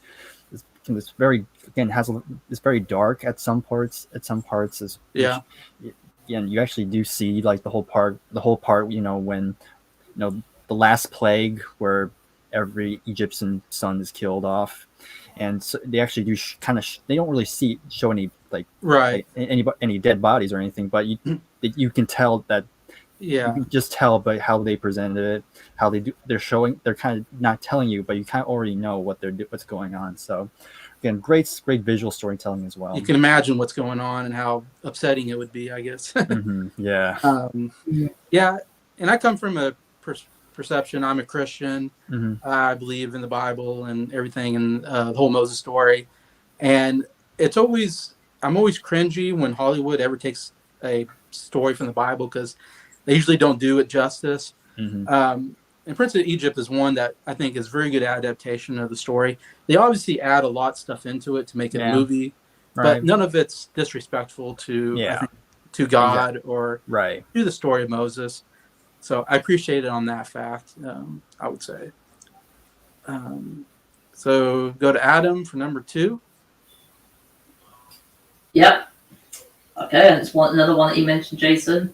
Right. Got quite a few of yours in my top 10. It's my favorite Pixar film. Came out in 2001, and that's Monsters Inc. Monsters Inc.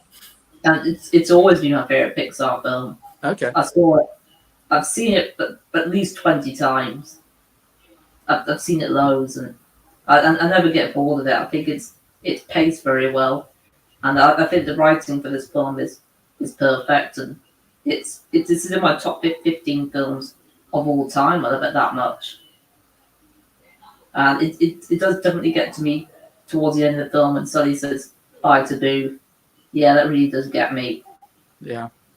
And Mike and Sully just have a fantastic relationship together. They're an amazing duo. Yeah. And when it's singing, put that thing about where it came from. I'm not sure if it was improvised or not.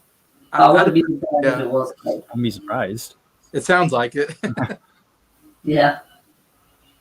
But I just love Monsters Inc. I think it's a film that's aged very well, and I never get bored of it. I enjoy it just as much every time I watch it. That's why I've got it so high up. Yeah. My top nominated films. Yeah, it was number 6 for me, but yeah, I can't argue. That's one of the best. Yeah, I can't fault it. Yeah. It's very original as well. Yeah. I always thought that there's a scene where they're being chased by Randall, and they come across, they're kind of go behind the scenes with all the closet doors. That scene still blows my mind, how many closet doors there are in that scene. There's loads, yeah. I don't know how that must have taken forever, animated wise, right? I don't know. Yeah, probably. Yeah. Probably taken. Yeah. Would have taken a few years for the whole film, I think. I don't know how they did it. I still watch and go, wow, look at all those doors. They had that design. And every door is different. Yeah, every door is different. Can't think of that many door designs, really. Yeah. Yeah, I was thinking, I mean, animation definitely went up a step, I think, with that movie. Yeah, I agree with that. Yeah. along with Finding Nemo and stuff like that. Yeah, definitely the animation got so good. Because the first Toy Story, the animation's not great looking now. Yeah, it's aged a bit. It's all right. But you can see the progress when you with each movie, I think. But yeah. I love that. Monsters Incorporated. That's the third one I think we've agreed on, Adam. Yeah. I don't know if we agreed yet, Brian. I agree with Adam though. But I like your picks. I just haven't got in my top 10, which is great, I think. That's why, like I said, so many movies. might all have the same number one. You never know. I don't think so. We haven't talked about it. No, we haven't talked about our favorites yet. All right. I should say, Sophie says, I love Tangled. Had a great time with Mother Gothel, who's kind of like Rapunzel's adopted mother. Yeah. Kidnaps her. Yeah. She's very creepy. Yeah, good villain. Just a bit. Yeah. Here's another one that's going to surprise everybody, but I have to defend it. Number 2 for me is Toy Story 4. This is a very recent movie. It just came out in 2019. Yeah. It's the last of the Toy Story franchise. I don't think they're going to make another one. I've heard rumors, but I'm not sure. Oh, really? Not Yeah. sure. I'm not sure. I don't think so. I don't think they should. I think this is a good ending to the Woody. I think they could make some spin-offs. I'd be okay with that. Yeah, like shorts or whatever. Like I'm fine with those. I don't need Woody anymore. I think they did his character. He kind of goes off on his own thing, and I think that's great. Great way to end it. Everybody I talk to, Toy Story 4 is like, they always go, that's my least favorite of the Toy Story movies. I still enjoy it though. Yeah. I think Jacob Martin says it's unnecessary. I think that's how he explains it. I'm like, well, I guess every sequel is unnecessary, but I like them still. If it's a funny movie, why not make it? I don't know. Or it's a good movie anyways. But yeah, it's very recent. And to be honest, like I was like Toy Story 4, I was like, why make another one? You know, it's so hard to make that many good movies. So I'm like, I was afraid this was going to be terrible. So I didn't want to see it in the theater. Because I was like, no way they can make a fourth good one.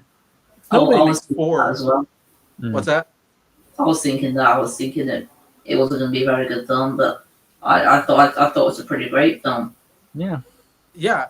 And even watching the trailers, I wasn't that crazy about the trailers. And I was like, oh, I'm not going to like this movie. Because I just thought, you can't make 4 good movies. I kind of like the trailer. It played God Only Knows by the Beach Boys, so I was sold. Yeah. Well, that's a great song. Yeah. It is. And so I didn't watch this until Disney Plus. I think I was at my parents' house, and they're like, hey, I haven't seen Toy Story 4 yet, so let's watch it on Disney Plus. I'm like, okay, yeah, I'll give it a shot. And I loved it so much. I was like totally surprised at how much I love this movie. And maybe because it's so recent is why I have it so high up. But I watched it recently, and I still just absolutely love the movie. I love the storyline. I love Forky. I didn't think I'd like Forky until I watched the movie. And I was like, I love Forky. Like Tony Hale does the voice work, and I love his whole. I don't know. He just kind of waddles when he like walks, and it's just so funny to me. How he keeps wanting to go to the trash. Yeah. Every time you see the trash, like, oh, trash. He's like, and Woody has to grab him. And I love again because he just got made. He's got this really naive to him that I love. You know, and says stuff like, "Oh, Woody, I've known him my whole life," which has only been like one day or something like that. Or, you know, he gets so buddy with Gabby, who's kind of like the bad guy or the antagonist, and he doesn't realize that he's actually he's helping the bad guy. But yeah, I love the character. I love a lot of the new characters. I absolutely love. Bunny and Ducky are funny. Key and Peele, so funny together. Obviously, they've done a lot of sketch together, Key and Peele. Mm-hmm. And so, love those two characters. And I love Duke Kaboom by Keanu Reeves. Keanu Reeves, yeah. The Canadian Daredevil. But yet, he's not as good as advertised. And Rene, or whatever, the French kid that threw him away. And I love how he's always posing on his motorcycle. And he's so obsessed with his motorcycle. I know, I love all that. anyways, but yeah, I love all the new characters. It's to me, it's one of the funniest movies in the franchise. And I love this franchise. I got 3 Toy Story movies in my top 10. That's how much I love the Toy Story movies. And I love Buzz and Woody's like one of the best duos, one of the best friendships I think ever in movies throughout the 4 movies. And I love how I love the whole storyline between them two. I love even Gabby's storyline, which she's a typical like bad guy, creepy toy with the creepy dummies. And then yet I feel a lot of sympathy for her at the end, which I was not expecting at all. And so that whole storyline kind of surprised me how much I enjoyed Gabby as an antagonist who then I became sympathetic for. And so it kind of, in fact, I got kind of emotional in her scenes as well towards the end. And she's also, I love the whole idea of these toys. They long for companionship. And it's such a good idea, and they do such a good job visualizing it, how happy they are when they're being played with. And you get so many. I love the toys and the like Combat Carl. He's always high fiving, and there's one that nobody high fives, and you get the awkward. Oh yeah, I remember that. Get the like no one's high five. Like that. I felt a bit sorry for him. You feel so sorry for him. Like somebody high fived the Combat Carl. Just love all that. I think what gets me the most is the ending. I get very emotional because you have Woody and Buzz saying goodbye to each other. Spoilers for the movie, Toy Story 4. I'm sorry, but he goes off with Bo Peep, which I like. I like how they did that relationship. And so they're saying goodbye, and it's like 2 friends saying goodbye. Two, it's like I know it's a movie, but I was like, I almost feel like they're real. Buzz and Woody, so I get really emotional seeing them say goodbye to each other, like real people. Like, oh no, my friends are leaving. But that scene where perfectly done, where Woody says to infinity, and then they go to Buzz, and Buzz says and beyond, and I'm like, oh, tears go down my eyes. Like, I guess Great way the way they ended that bit. Perfect ending to the to me the best animated franchise ever, one of the greatest. Franchise in my opinion. So I think that's why I have it so high up on my list, just because it's the finality, I think, of the franchise, and the final movie in a franchise always gets me more emotional, I think, in that way. I should say I did win Best Animated Film for the Oscar, directed by Josh Cooley is the name of the director there, but yeah. So yeah, Toy Story 4, number 2 on my list. Great. All right, so now we're down to our numero uno. Let's see. Number 1. You got the Beatles 1. Oh, it's great. I think I know what number 1 looks like. Never ask. I was this tempted to just shoot up and grab my copy, but I'll resist. All right. Okay, so Bryer, what's your number 1? My number one film. Here we go. Okay, my number 1 film, it's an animated film of all time. And funny enough, I tried looking for my DVD copy, but I cannot find it. It's probably stored somewhere. But luckily, I found my old VHS copy from way back in the day. And that's this film right here, The Land Before Time. Land Before Time. Yeah. All right. Old school. Yeah, 1988 this came out. Wow. So yeah, directed by Don Bluth, and one of his best ones. Of course, he also directed An American Tale as well. Secret of NIMH, another film he's known for. But this has probably always been my favorite. This is actually one of the earliest films I recall ever remember seeing, because my older brother he's also pretty big into this movie as well, and so I kind of followed suit because I would watch it alongside with him as well. So it's basically about these dinosaurs down here. It's mainly about the Littlefoot here, the one the long Littlefoot, the one with the long neck, and it's basically he him and his family are trying to go to like this oasis known as the Great Valley, because that's where a lot of vegetation, a lot of water, place where they can survive and prosper for generations. But right now they're kind of in this very dreary, there's really not a lot of good vegetation at all. So they're trying to get there, but some stuff happened. Like there's an earthquake, and he gets separated by his family. His mother died while trying to protect him from a T-Rex, and that's another like very emotional scene of the film. So now Littlefoot's on his own because he doesn't have his mother anymore. So he's basically really has to try to get there all by himself. But along the journey he meets some other dinosaurs who are also separated from their families. So they kind of form a group. They kind of form a friendship, and they realize that they really need each other in order to really get to their destination. Because if they don't, they're gonna die. So yeah, it's a great. Again, it's a very simple story, but again, the characters are great, especially the voice acting. They're all done by I think like I know three of them were done by children, and they do a fantastic job, especially at a young age. And another kind of it's kind of a sad trivia. I know one of the voice actors for Ducky, like the tiny one right here, like her voice actress, she tragically died before the film came out because her father basically murdered her and her mother.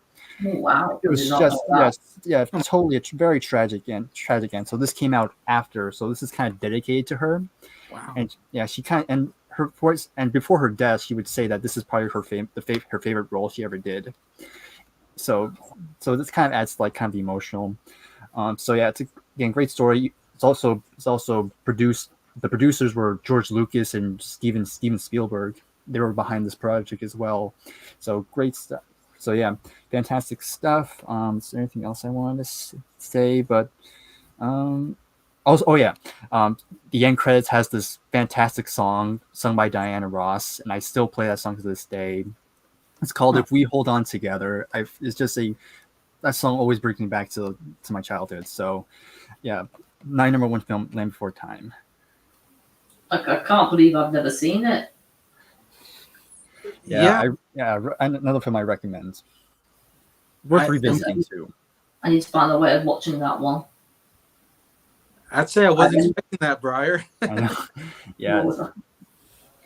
Yeah, I don't see many people talk about it as much nowadays, but I think it does have a good following because I know they made a ton of sequels. I'd say they made like 5 sequels at least, right? Oh, no, they made like 14 sequels. 14. Wow. Yeah. And I know they made a lot of sequels. Yeah, I have pretty much on DVD. I have all but one of them, and that's the recent film they released in 2014. I think that's when the latest one came out. Okay. And they all come in various degrees and quality, but the first one will always be the best one, obviously. When did it come out? 1988. I'll definitely watch that. I was 5 years old at the time. I didn't see it in a theater. I think I saw it on VHS like you had there. Mm-hmm. I loved it as a kid. I do remember. I remember being scared of the T-Rex, right? Yeah. And the kind of scary Yeah. character that they keep running away from. Mm-hmm. It seemed like I remember a lot of raining. Maybe I don't know if that's in my mind, but there's one scene. There's definitely one scene in particular that has a raining scene. A lot of rain in it or something. Yeah. Kind of the sad part though. Yeah.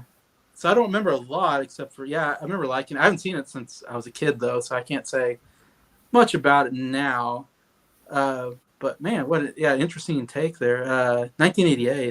That's a little while ago. Obviously before you guys were born. I was just a little kid. I can't think of what else I was gonna say about that. Oh, I was thinking maybe you would do like, now I can't remember the name of it, like Tom the Tank Engine. What is it? Oh yeah.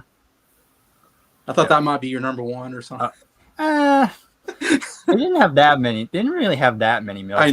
They made one feature film, and it doesn't. It's not really a good movie, but it's just nostalgia. I know. That's why I go back to. Yeah. You like talking about him, the tank engine, whatever. Yep.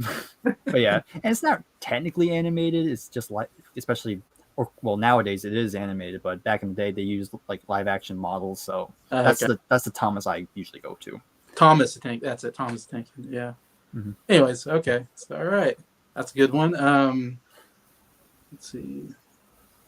Sophie says she dropped you a sub, Thank you. Bryer. And Andy has a story here. Looks like from says the story behind The Land Before Time is tragic. She Yeah. also voiced a girl in another Don Bluth film, All Dogs Go to Yeah. Heaven. Yeah, that's another good film. Okay. I remember that. I used to watch that movie, All Dogs Go to Heaven. So she was a girl in that one? Yeah, she was she Wow. played the main girl. And that was another one of her last roles before she died. Oh, wow. Yeah. Oh, was she? She was like 9 or 10, somewhere around there. Very young. Very young. Yeah, I didn't know about that. Yeah. Sophie says favorite Don Bluth film is Thumbelina, which I didn't know was a movie. I haven't seen that No, one, no, actually. I haven't seen that one. But yeah. All right. Adam, what is your number one? My number one is okay. Yeah, I guess we'll get to it now. My number one favorite animated film. It's in my top 10 movies of all time. I love it that much, and I think that's one you both heard of, and that's The Lion King. Ah. I think I've heard of that. Yeah, my favorite animated movie and probably my favorite Disney movie of all time. It came out in 1994.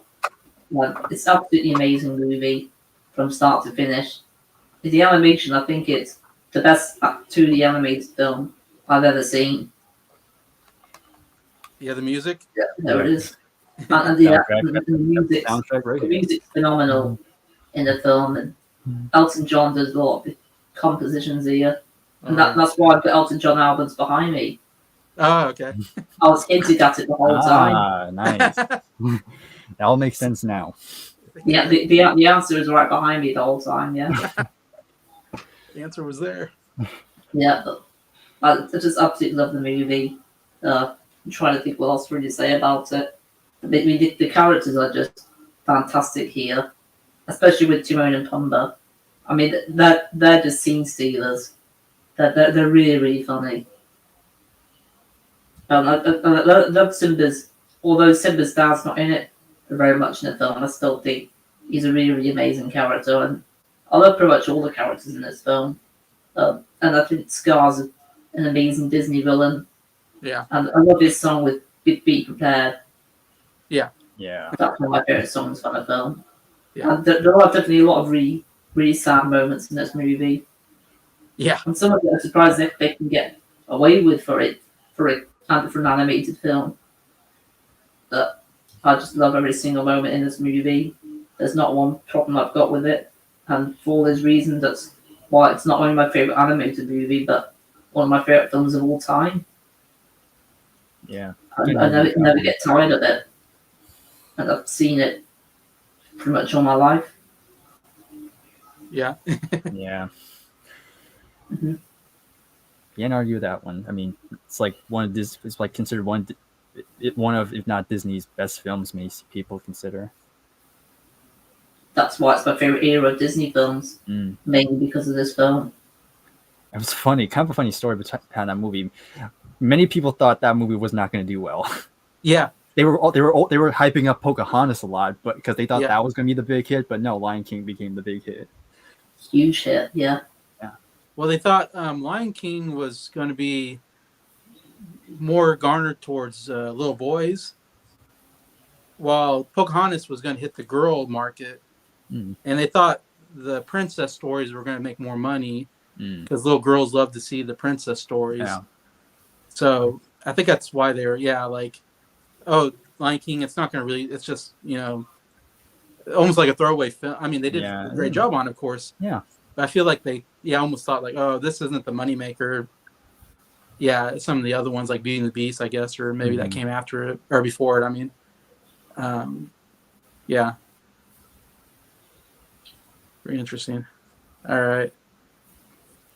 Well, number one now. Right. Here's my number one. Oh. Oh, Wow. well, I would say number one. And you like downplayed like oh yeah. Mm-hmm. Yeah, exactly. Yeah, that's not a bad choice, I guess. Yeah. I was sort of guessing you were going to choose that one. Yeah, you were kind of saying that, and I was like, huh, I wonder if we got Lion King. And yep. Same position. Because I probably said it before on my channel. I don't know if I've ever talked about it, but yeah. No. I watched this on my 11th birthday. Because I remember it was my 11th birthday, and my dad took me and my like 2 or 3 friends out, and we went out and saw Lion King on my birthday when I turned 11 years old. And I was a huge fan, of course, already of like Aladdin, Beauty and the Beast. Like to me, I was born like right in the right era of the best animation movie. The peak of animated films. Yeah, they call it the Renaissance, I think. Yeah. Renaissance. Yeah. Yeah, starting with like Little Mermaid. I think Little Mermaid all the way to maybe Tarzan. To me, was like kind of like the Renaissance. I feel like it kind of went downhill maybe somewhere after that. Yeah, I think so. In my opinion, but yeah, I mean, it was just one huge hit after another. I hate to say that you guys weren't born in the best era. I feel like I was, but yeah, we just missed it. Yeah, you just missed it. Just a little bit. But yeah, so I got to see some of the greats. Lion King, yeah, so it's been 28 years later. It's still my favorite animated movie. It's actually the oldest movie on my list. I don't have anything as old as what Bryer has on his list, but it's definitely a huge movie in my childhood. Directed by Roger Allers and Rob Minkoff.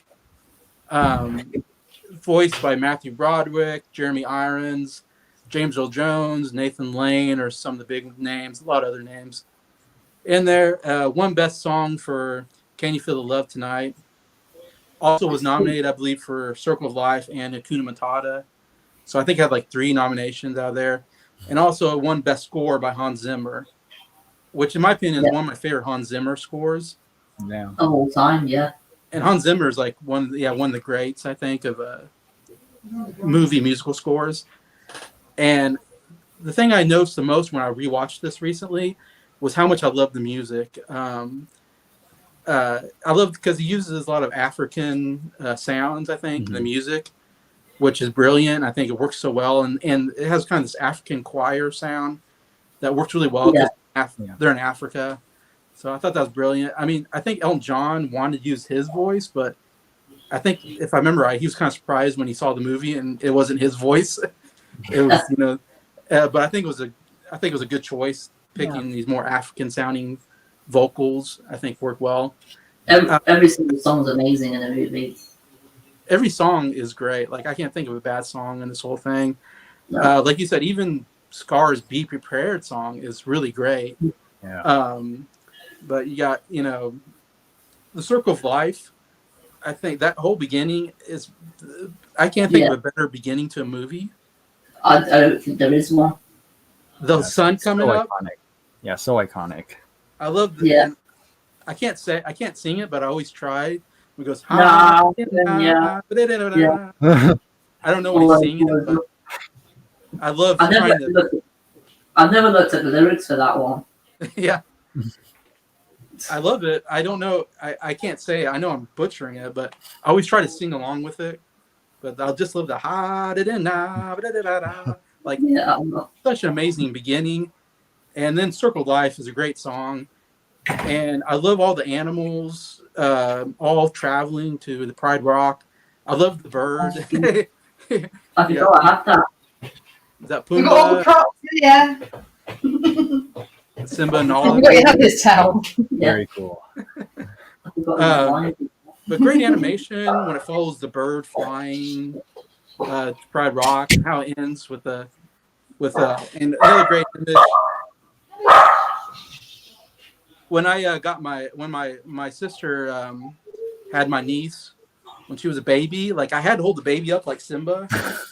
Nice, yeah. You have to. Like I don't have any kids myself, so and I have one niece, so yeah. When I got my niece as a baby, I was like, I got to do the Simba thing. I love that image, holding up Simba. Yeah, great ending. I mean, great beginning. I love as you said, Adam, the most heartbreaking scene of any movie is the Mufasa scene. I mean, I can't believe how sad that is. Yeah. Well, it's not even that far from the beginning of the film. No. Yeah, I don't know if he's even halfway through it, right? Or Yeah, maybe. Yeah, it's even more wild. Yeah, it's even, 30%, something like that. Yeah, I Yeah. can't believe how much they just rip your heart out in that scene. Yeah, I was even like, more. wow, they really hit you Yeah. hard. Yeah, but it's even crazier is that they actually show the body. It's like, oh my Yeah. god. Yeah. Wow. He's like next to his dead father. I mean, it's like it's terrible. It's crazy. It's heartbreaking stuff. And Mufasa, like you said, was such a great character that you didn't expect to. Yeah, that was great. I mean, it's terrible, but it's great at the same time. He's got the voice of James Earl Jones. Of course, Yeah, he's going to be great. great voice acting. Timon and Pumbaa, one of my favorite duos. Like you said, I think, especially Timon. I love Timon. He thinks he's the brains of the outfit, but he's not really that smart either. But Yeah. so I love his. I love Pumbaa comes up with an idea, and Timon kind of shoos it away, and then Timon comes up with the same idea and goes, Yeah. "Hey, how about we do this?" And nobody ever calls him on it. I don't know. I love that character, especially played by Nathan Lane. I think is absolutely hilarious. Yeah, the whole story. It's kind of like Hamlet, I guess, is what they say after Shakespeare. But Yeah, it's like an animated version of Shakespeare. yeah, but it's such a great story. And Scar, like you said, is a great villain, maybe the best villain in animated history. Jeremy Irons is great. Yeah, yeah, it's just everything's great about this movie. I absolutely love it. Like I said, the thing that got me was like at the very end, Simba has to walk up Pride Rock and it's like raining. Yeah. And the music just swells up, crescendos as he walks up and the clouds part. And I'm like crying because I'm like, oh, this music's so beautiful. And Simba, I don't know. So it got me more emotional, and I've seen it so many times. It's been 28 years, still hits me. I just can't believe this is still my favorite anime musical or my favorite anime movie. It's still Lion King after all these years when I saw it. It's perfect. I totally agree with you, Adam. It's a great one. Bryer, do you have it in your top 10? Yeah, it's close. It was close, but I'm gonna say something. Maybe sacrilege, but the reason why I didn't make it is because I really don't like Hakuna Matata. Hakuna Matata? I never liked that song. I usually when I listen to the soundtrack, I usually skip it. Really? Yeah. I mean, it's a fun song. I get it, but it never really appealed to me. It's a wonderful phrase. Yeah, but I can't deny it. It is a terrific film. I cannot deny that. Yeah, it's definitely a fun song. Yeah. So Lion King #1 for me, #1 for Adam. Land Before Time #1 for Bryer here. Should we get through our honorable mentions in a minute? Let's see. Sophie says Judith, the little girl, was 10 when she was killed. Yeah, that was it. So yeah. I just can't wait to be king is in my head. Yeah. Yeah, that's another good song. Yeah, that's a good song. That's a good song. I forgot about that one. There's so many great songs in that film. Oh yeah, so many great. Yeah. Sophie says favorite anime film was Peter Pan. Okay. Old one, 1953. I mean, she's talking about the very classic. Adam, your mom is a legend. Yeah. She certainly is. Trudy is so great. She always pops in the videos. Your father Steve's more in the background, I guess. I see him every once in a while, but he tends to be in the chat more. Yeah, he's in the chat. Trudy's definitely one that's good on camera. She behind the scenes, yeah. Doing things in the background. Yeah, love Trudy. All right, so Bryer, you got some honorable mentions you want to mention? Yeah, quite a bit. Because while I was making my list, I just listed out a ton of animated films. So a lot of my honorables are the ones you all kind of already mentioned. Like Shrek 2, Lion King, Wreck-It Ralph, Toy Story 2, Kung Fu Panda, How to Train Your Dragon, Other films that didn't make it. Soul was another one, another recent movie. Pixar film. Recent one, yeah. Really loved that one. The Road to El Dorado, another DreamWorks. Okay, yeah. Megamind, I like that. I enjoyed that one. Yeah, I enjoy Megamind. Yeah, Wally. That was another terrific film. And also kind of going back to I'll do one more, but another one is Alice in Wonderland, the one from the 50s. Yeah, because that's another one I watched a lot growing up. We had it on VHS. I've not seen the original one. I've only seen the new ones. Yeah, it's trippy. It gets trippy. Is that one from the 50s or 60s? 50s, I believe. Yeah, 50s. Yeah, so that's a pretty old one. Yeah, along with Peter Pan. Yeah. Mm-hmm. Those are pretty much all my honorables. Okay. Adam, yes, honorable mentions. Yeah. I've got a few to mention here. One of them is Zootopia. Mm-hmm. All right, yeah. In the UK, it's actually called Zootropolis. Really? Oh, wow. Yeah, it's got a different name in the UK. I think Zootopia is a better name, though. They should have just stuck with that. They're both countries. That's funny. I've also got Beauty and the Beast as one. Mm-hmm. And Tangled, which you mentioned, Jason. Yeah. And the Lego Batman movie. Yeah. I added that one in while I was in the stream. Yeah, they're all really, really great films, but just didn't quite make it in my top 10 for me. I got Wall-E was one of my favorite Pixars. Sorry to leave it off my list. Another great relationship. I love. Yeah. They're not human, but it's like the best love story I've ever seen in them. Right. Yeah. When they hold hands at the end, like that gets me every time. But yeah. That is powerful stuff there. Yeah. One no one's mentioned yet is Despicable Me. The very first one I really love. Not only funny, but I think very emotional. The relationship between Gru and the children actually get me emotional at the end, surprisingly. Obviously, they've overdone the Minions, but I think the Minions are funny. But then, gosh, now I really feel bad leaving this off my list. I really wish I had it. I should have, but it's Aladdin. You both had it on your list. I should have had it on my list. We had a trifecta there, but yeah, it really missed it. I don't know why. Like I said, love the Genie. One of my favorite movies of my childhood, but for whatever reason, it just didn't quite get in there for me.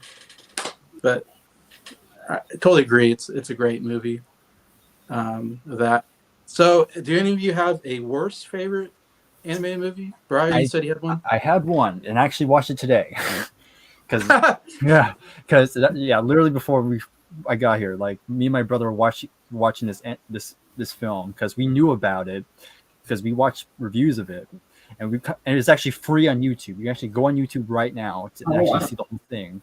It's called Titanic: The Legend Goes On. It's supposed to be a cash grab of course James Cameron's Titanic. Yeah, it was made in Italy. It's just Italian. It's just terrible. The dubbing is very strange. The animation it's decent, but the editing is kind of off because there's some weird cuts they do, and they try to put jokes into the whole Titanic sinking, which kind of like okay, that doesn't really good. I don't think that's really good, but it's just, and there's even it takes place in the 1920s, but there's a scene where they have a dog rapping. What? A rapping dog. Dog. It comes out of nowhere too. Like it's like a character's talking. They say a line, but all of a sudden, bam! The dog goes to a whole rap number, and he's wearing a jersey. He's wearing a backwards hat, and for some reason he's in modern day New York, and so it's like what? That makes no sense. Yeah, it makes no sense, but it's just it's hilariously bad. I actually do like watching like bad films because just the choices they make is just so baffling. It's just like you just have to see it to believe. So again, if you want to see it, it's on YouTube. It's called Titanic: The Legend Goes On. But Titanic is already sunk, right? Yeah, it actually starts out. It plays out like the James Cameron film. It starts out really? while they're going out to the ship. Then they have like some weird and there's like 50 subplots in this movie too. It's like you can't keep track of them. They even steal some character models. Like there's a character that looks like almost exactly like Cruella de Vil. And it's completely weird. It's weird, and it's like talking animals too. So it's weird. Yeah, that's one I haven't heard of. Yeah. Definitely not. Adam, do you have a worse? Well, that one sounds pretty bad to me. But I've not seen that one, so I can't go with it. But I've not really seen that many bad animated movies. Yeah. The only ones I can really think of is Chicken Little or Turning Red. I'm not the biggest fan of those films. Yeah. Yeah, I like Chicken Little. They're okay. Yeah. I need to rewatch Chicken Little. I haven't seen it in a while. Yeah, I liked it as a kid, but it hasn't really aged well at all. Yeah, I liked it when it first came out for sure, but Turning Red, very new film. I know Jacob Martin says friend. I don't know if you know Jacob Bryer, but he's a part of our movie group. I see him in the comments sometimes. Yeah, his least favorite is Chicken Little. He always talks about Chicken Little's his least favorite of the Disney anime movies, and I think he says Lion King is his favorite as well, if I remember right. So whenever he rewatches this, he'll probably comment on it. I hate to say this is like the movie that I fall asleep when I watch it. Is a movie that is a classic and people love this movie. But I have to say, gun to my head, if the movie that I just don't like to watch is Fantasia. Oh, okay. Oh, I can't stand that. Really? I got the soundtrack. When all the brooms come out. Oh, I have to leave the room. I don't think it can't be that bad, is it? It just. It's a bit I mean, freaky. it is basically just a bunch of animated shorts along with an orchestra. It's almost cheating because it's not really a movie. Yeah, it's just not really. There's no plot. It's just a bunch of shorts played to music, so it almost doesn't count. But it's officially a Disney animated movie, so it's in the canon. I'd probably fall asleep to that one. It came out probably 1940, 41. Yeah, somewhere around that Go time. out of the room for that one. I know Jacob Martin loves the movie, and Jacob Martin has it really high on his list. And I'm like, I tried watching it recently, and I'm so bored with it. It's just boring to me. I don't know, because it doesn't have a plot. I need a plot. I don't know. I've only seen one of the short parts of it. Yeah.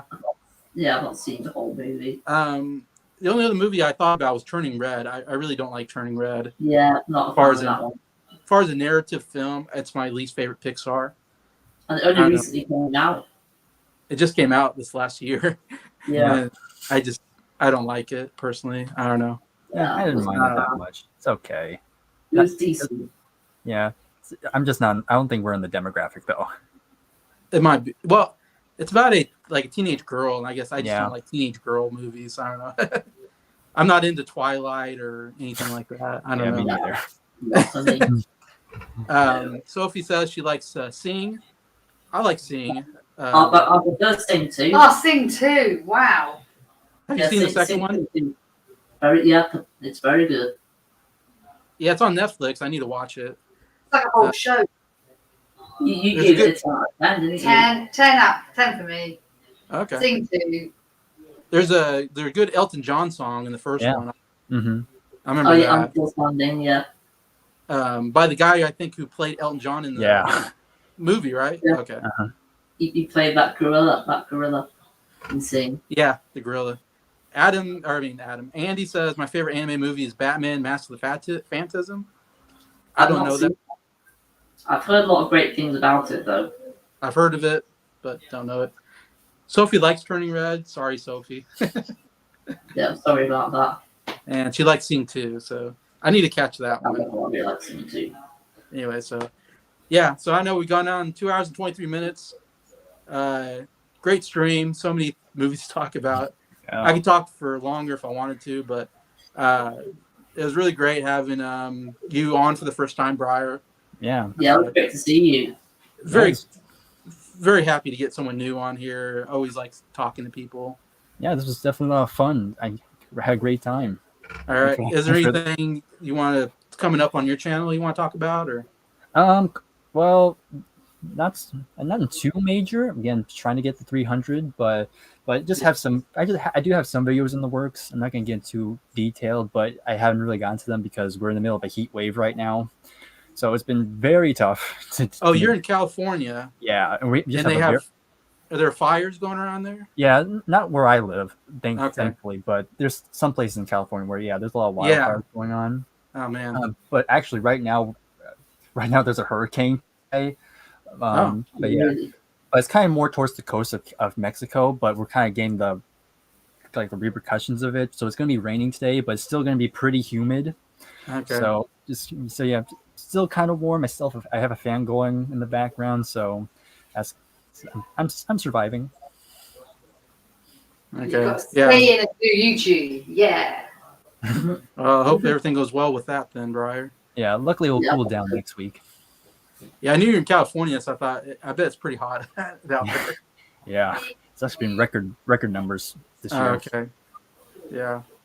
And Bryer just went through all his 600 and some CDs recently. Took 7 videos, I think, something like that. Anyway, so really great. I highly recommend everybody to watch those videos and see his collection. It's pretty cool. And it's a great channel, and I really like Bryer. Bryer's been really good to my channel. He's always commenting on my stuff. So really happy to have you on here, Bryer, and hope everybody subs to Bryers CD Showcase. I know I got a lot of movie people in here. I don't know if I have as many music people in the chat, but hopefully some people are watching. They can help you to the 300. And let us know their favorite animated movies. What's that? Everyone in the comment section below. And then, yeah. Favorite or worst? Favorite or worst? In the comments, what? Yeah, they can comment on there. Yeah, the favorite or worst animated movie. Oh yeah, Up's good one. Yeah, Up's very good too. Great one. Yeah, those first 10 minutes kill me every time. Yeah. Oh yeah. I still can't get through them, but really love the stream. Thank you, Sophie, so much for commenting and watching the video. Thank you, Andy. Thank you. Thanks for watching. Yeah, P is up, broken me by the first 10 minutes. Pete's a good guy too. I really like Pete. He's from England as well. Adam, do you got anything coming up on your channel? You were talking about Queen of England or whatever. Yeah, I'll be doing that over the weekend. Yeah. Dedicated to her. Yeah. But I'm also going doing a few videos for other people on the vinyl community. There's a few threads going around that I want to be a part of. Okay. I've got many other things planned as well. We'll be doing another game review soon. Okay. For a racing game. It's Hot Wheels Unleashed. Okay. Okay. It's a very recent video game. Okay. Yeah, I don't know that one. Yeah. I've got other videos planned as well, but I don't want to spoil all but plans. No spoilers. No. That's all you're gonna get for now. Okay. I definitely tune in on Adam's What the Gym channel. Subscribe to his channel. Great channel. Got over 250. So happy to have Adam and Bryer on this stream. Great ranking. Yeah. It's been a ton of fun. Yeah. Thanks I know it's getting pretty late there in England, so yeah. It's been good to watch. I've enjoyed listening to what you've had to say. You. Yeah, thank you to everybody for watching or is going to watch it, and thank you to my guests, Adam Bryer, and hope everybody has a fantastic morning, evening, wherever you are. And thank you so much. And goodbye, and have a good. Ciao. Peace and love. Bye, guys. See you Goodbye. soon.